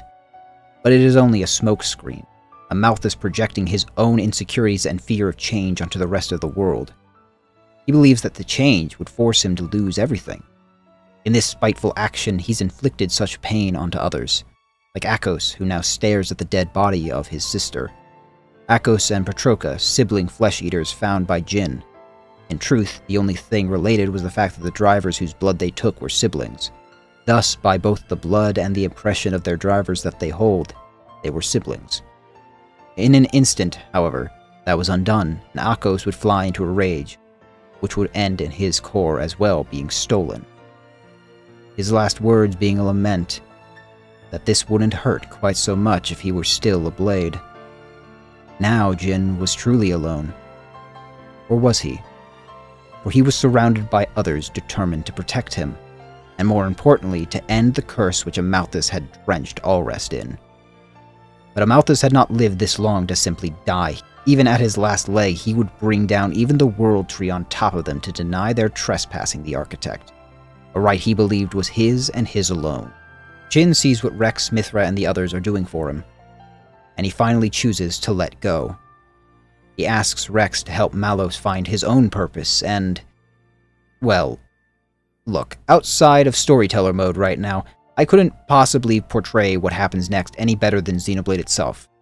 I know I add parts of scenes to add gravitas and emphasize parts of the story, or just to give credit where it's due. But this scene is just... wow. So allow me to cheat just a little bit, and look for yourself. You should have died with Torna. Let's end this now. Our duty has been handed down. Malthus! Your duty is as dust in the wind compared to my destiny.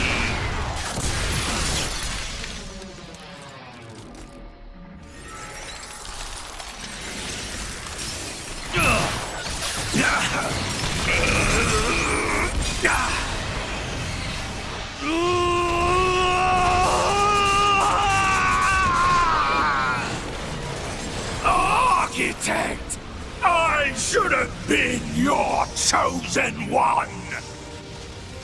I lived as you wanted me to! I did! I always!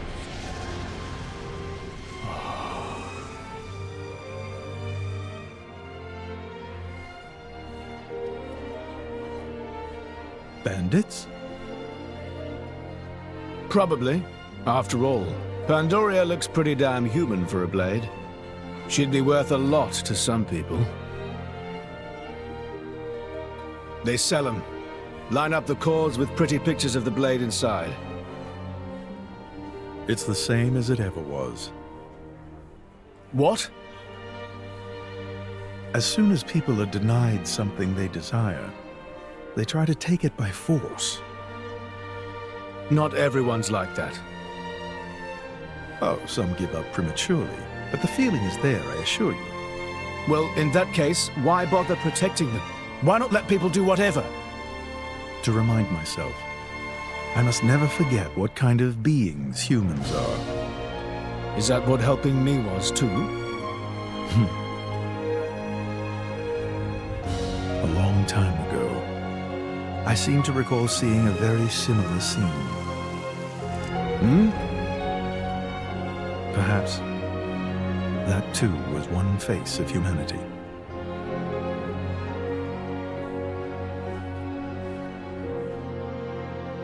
Why did you look so sad back then? That was you too, wasn't it? Father, why do you not answer when I call?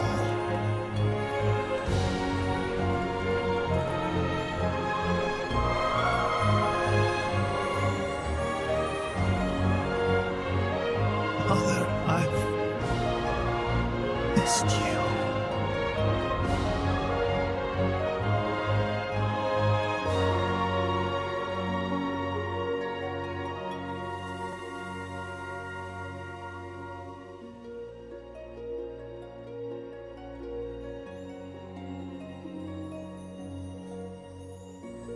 Jin.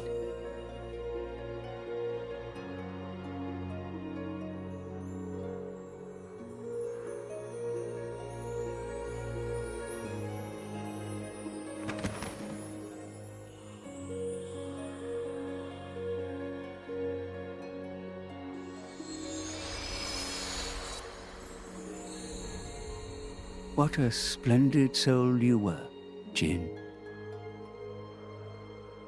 Jin.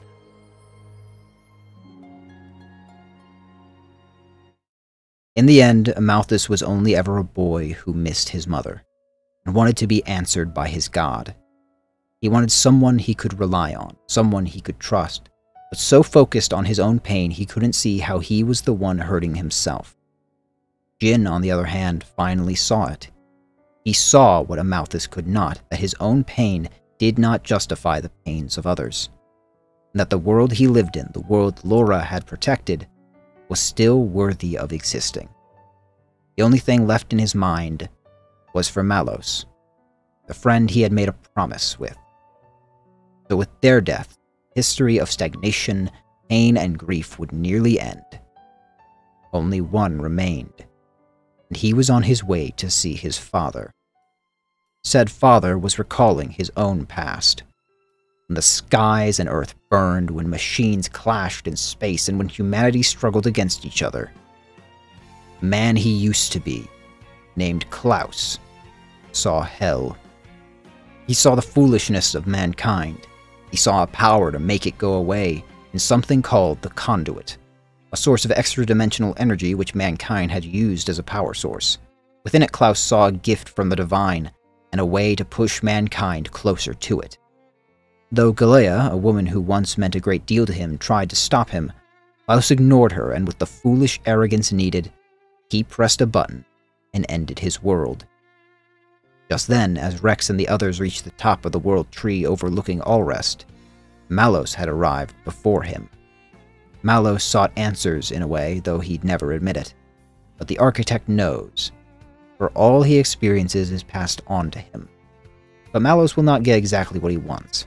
His power does nothing to the Architect, but even if it did, it would not matter, as he is fading and will do nothing to stop Malos. It's his choice, after all. To know if that's true, if that was ever his choice, was all Malos wanted to know, whether the decisions he made were his own, especially about his purpose.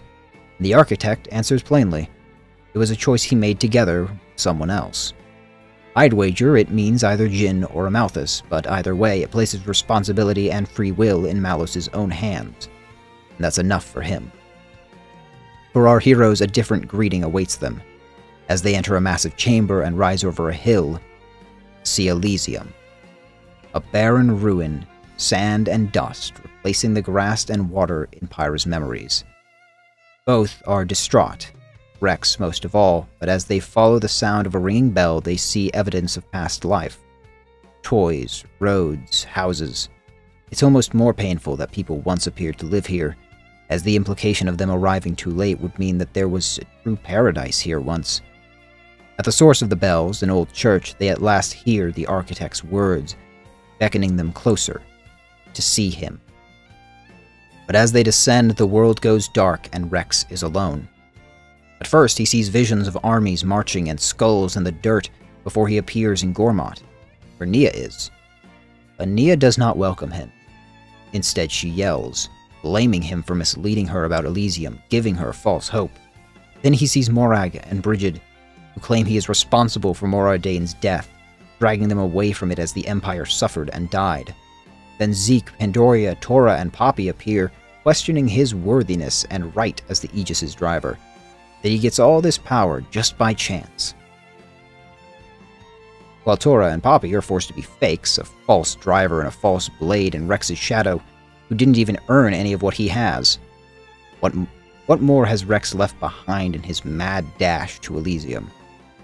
Even Azurta is there to question him, ask him whether it's fair for the life he has. Azurta is left as a titan, made to ferry humans on his back and drift the world for eons until he just dies and becomes a blade again. It's all so much for Rex. So in that dark, there's a moment of reprieve, as he appears in the place always felt safe. Home. Bonset Village, where Pyra and Mithra wait for him, for something simple and comforting. Dinner. But even as they both try to help him calm down, the comforts of home appear to have the opposite effect, as the contrast and weight of it all crushes him, and Rex breaks down.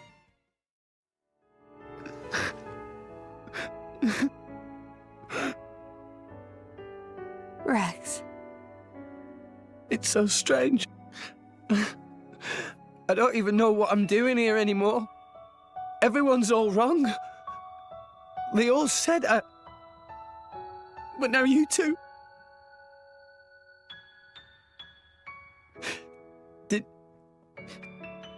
Did I go wrong somewhere?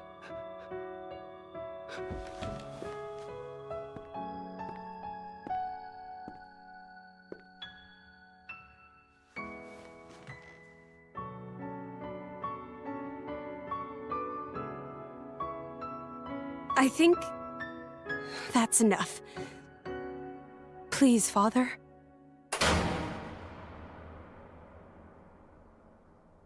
In the dark, side by side, the heroes of Alrest awaken from their visions, likely as directed as Rex's were, or their creator, the man who watches over everything, the Architect, Klaus. His purpose in these visions was not to harm them, but to see whether humanity as it was any different than in his own lifetime. For their part, he was not disappointed. As they are, he believes they are enough. Enough for him to show them everything. The origin of their world, the cycle of blades and titans, and the reason why Klaus left them to their own devices. He put into place the blades with the Trinity processor as its cornerstone. Ontos, Logos, Pneuma. Being, logic, and spirit. 3 core crystals which would come to have their own beings. Logos was Malos, Pyra and Mithra were Pneuma, and Ontos vanished into a distant dimension and became Alvis. When he opened the conduit in an attempt to remake the world, many things were shunted across dimensions, including half of his own being, which would come to call itself Zanza. And it's with that information we can perhaps explain why Malos had a Monado.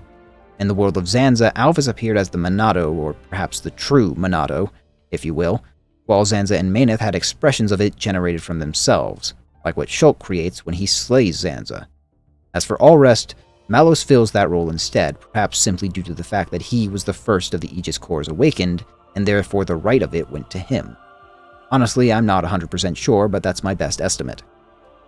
Still, part of his world remained in the new Alrest and became the land of Moratha, where some of his fellow humans wandered aimlessly, transforming into the beasts Rex and the others saw down there. They changed and live on due to proto-core crystals, which were first created in the old world as replacements for human brain cells, an effort to attain immortality. For Klaus's part, and in relation to the others, he showed them those visions to make them face what they were afraid those around them thought, as well as the darkness within themselves, because he worried that they would be like a Malthus. When he came to the World Tree, Klaus already knew the pain he held, as he saw all things in Alrest. But out of his despair and distrust for the world, believing it no different from where he came from, he did nothing as Amalthus took Logos and Numa, as he believed the world he made was no atonement at all for the sins of his past. And then Pyra met Rex. When they fused their being, a core crystal split in two, not by force like with Amalthus, but by choice. Klaus saw hope again. Soon the conduit would awaken as well and became channeled into the fused state of Pyra and Mithra. And with that, Klaus believed things may yet change. So, he leaves it all in their hands, apologizes to his daughter for putting all this on her, and passes on the control he has over the station to her, for the short time that both he and the conduit have before his other self is destroyed. He sends them to save this world he created. But before they go...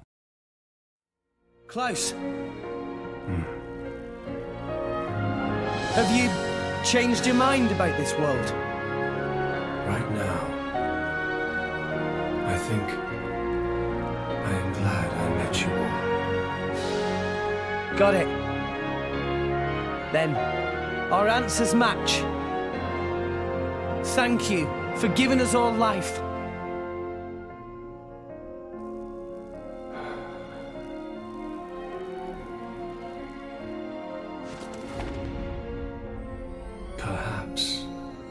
Perhaps I will be able to face you again. Galea.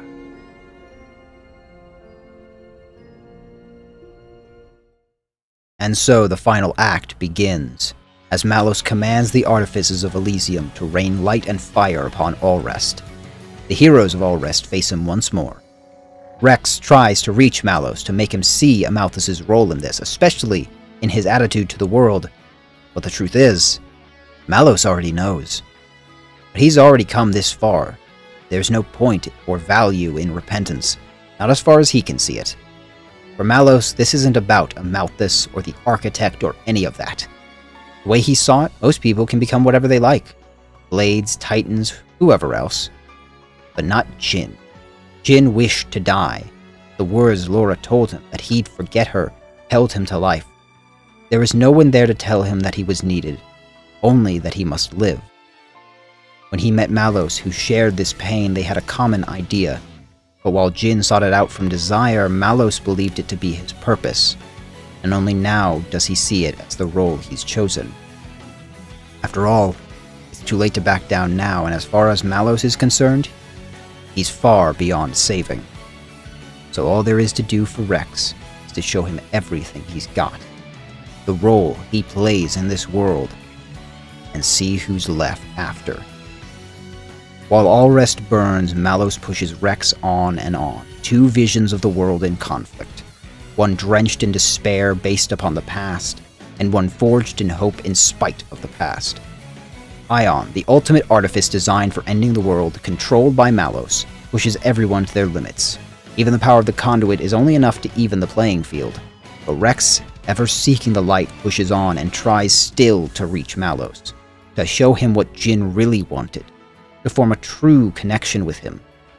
All Malos can see are the lives lost in the process. With the time of Zanza and Klaus's death drawing closer, Rex, Pyra, Mithra, and the power of the conduit all form together to cut a path and move forward, beyond the scars of what came before. Malos falls and the conduit begins to vanish, so Klaus grants his children one last gift before he leaves this world too.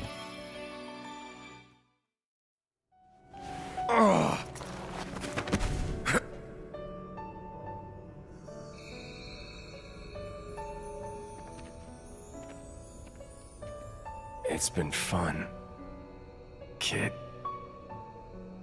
Malos. If only I'd met you sooner. Just think of the worlds I might have seen. But even so... If I had been your driver, all of this... Kids say the damnedest things. There was only one driver for me. All...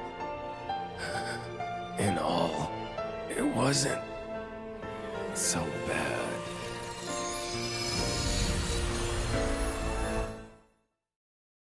Malos, above all, sought meaning in a world that seemed devoid of it. He sought a reason for being, but came to believe that his reason was the deaths of others. With no one to show him another way, he fell into that, becoming the monster Amalthus was inside. In time, he came to believe those words, if only on the outside. When his attempts to destroy didn't work and his core crystal was damaged, he was left to wander for centuries, again without purpose. It wasn't until he met Jin that again he felt meaning. But while he believed that Jin's deepest desire was death, what Jin truly wanted was connection and meaning, just like Malos. In failing to form a deeper connection, Malos remained unaware of Jin's true feelings, even as Jin himself was unaware for quite some time.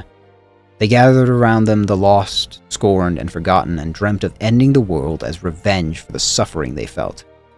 But for Malos, he did it still in search for meaning. To know if that identity, the Endbringer, was truly his own, or one inherited, one bestowed on by another. In the end, he would find his answer. Too late to change what he had done. So he doubled down and became the monster he had been all this time, and let Rex do the rest. He didn't believe in forgiveness or repentance, so he did not seek it, even when Rex offered it to him. Instead, he saw the wretchedness of the world and saw himself within it. Like Blade, like Driver. Still, he found a purpose in the end, which is something that some never find. Even Morag hasn't. Her arc was about learning to choose for herself, after all, being freed of enforced obligations. She has only begun her journey to find her purpose. Without the conduit, the station begins to fall, and should it do so, it will rain the remnant of the world tree across Alrest in fire and metal. Pyra and Mithra sends everyone ahead, telling him that a way to redirect the tree's fall is there. But she lies. Instead, she pulls Azurda and Poppy aside and makes a request, calling in that promise Poppy made, and she instills in Azurda data, the data of his old form, just in case. Rex, however, only realizes the trick at the last chance, as she cuts off the way for him to reach her. There is one way to save Alrest, and that is to annihilate the world tree from within. For that, she must be there to use Ion, an act which will end in her death. Rex tries to reason with her. He tries to convince Poppy to fly him over to get her, but Poppy made a promise, and Pyra and Mithra knew that he'd try to stop her. They'd spent all this time letting go of the past, letting go of their grief, all leading to this moment. This time, it's Rex's turn to let go. Those around him, the mentors he's had, Zeke, Azurda, and Morag, will comfort and instruct him. Rex has come far enough to know to respect the decision she's made for their sake. And as for Nia, there are no more words needed between them at this point. They know each other better by now. Pyra and Mithra give one last gift to Rex, bestowing their core crystal, the center of their being, and healing Rex's heart that he may live without them now. Wow. There's a lot of symbolism packed into there, now that I think about it. As they leave for their final task, Rex and the others race to the escape pods. Even now, he guides the way for them. While he watches them leave, she hears Malos ask her the crucial question. How was it to be alive? Her answer is her own, as Elysium and the Aegises vanish in fire. An irony that after so long seeking death, that only when she wants to live is it that she finally finds it. Rex and the others get through on an ancient escape pod, which promptly breaks into pieces because, well, it's older than the universe, so... Luckily, that data Pyra and Mithra gave Azurda comes in handy as he returns to his larger form to save them. They witness as the cloud sea recedes and Moritha is uncovered. Beyond that is a vast ocean, not of clouds, but true water. While at first they think themselves too late, in those last moments they realize the Architect's last gift to them.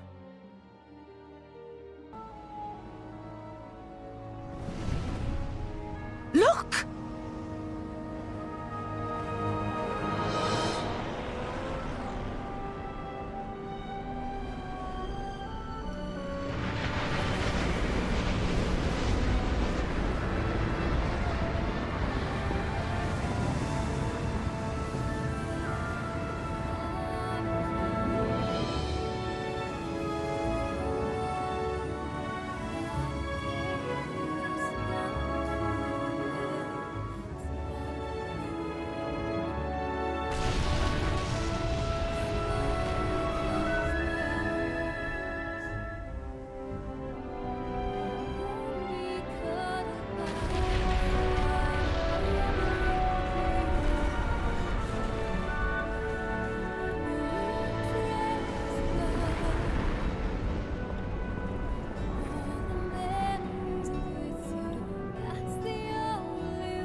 The Titans.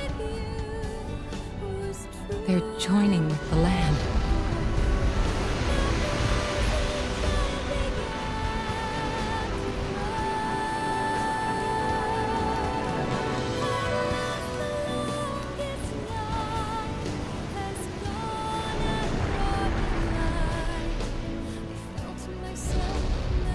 It's true. I think I see what Klaus meant by restoring the world.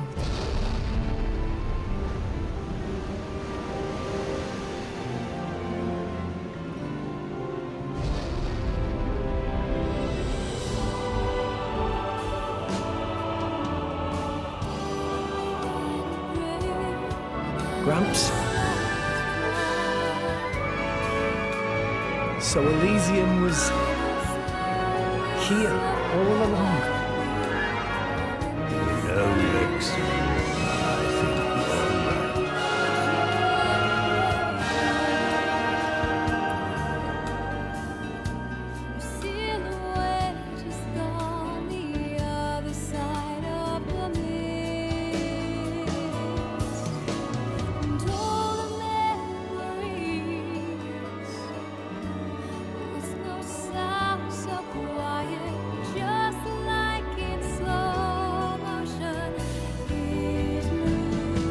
We're finally here.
In the end, their world and they would live on to another day.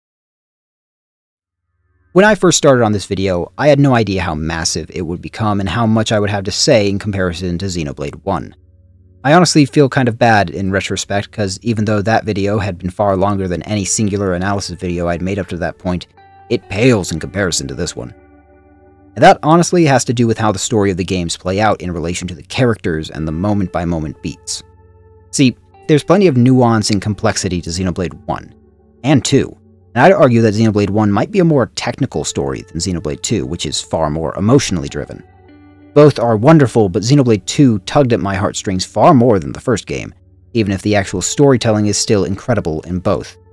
As to the length, that was due to me needing to discuss several of the characters on personal levels. Compared to Xenoblade 2, the first game has maybe 6 primary characters that need deep explanation to understand the themes of the game fully. Shulk, Fiora, Egil, Melia, Zanza, and Maineth. Maybe Dixon, Dunban, and Mumkar thrown in there for extra context. The character writing is on point in Xenoblade 1, but for a full dissection of the themes and storytelling techniques, there are a few characters to keep track of. But for Xenoblade 2, we had a whole slew, some of which I never even really got to fully talk about. Heck, I had to make that Torna video just for context for half the plot of this game and its setting, and that 35 minutes was originally going to be attached to this one. Unless, of course, this is the future where I finished that Xenoblade Supercut, in which case it was attached to this video. Without exaggeration, Xenoblade 2 was far more impactful to me than I realized. Only as I broke it down and discussed absolutely everything I wanted to talk about, did that become clearer. Xenoblade 2 is not perfect, but no game is. Anything made by human hands is imperfect, but beauty still exists in them. Brush past the imperfections and you will find a game and a story which has some truly incredible things to say. And I hope I conveyed that. As always, thank you for watching, liking, subscribing, all that. If you got this far, then thank you especially. This has been a draining experience, I won't lie, and this was a photo finish to get it ready in time. But I could not have done it without my wonderful patrons. Your support is what encourages me to keep going and to press on into the future. So, I am the Hearth Guy, and I will see you all next time around the hearth. What? Did you think I'd make some snide, janky comment about Xenoblade 3? Well, joke's on you. I think it's the best game in the franchise. No, you know what? It's factually the best game in the franchise. It has the best music, the best characters, the best ending, the best DLC, and it is Game of the Year, and I will not let anyone tell me otherwise. Or so help me, I am going to show them a thing or three.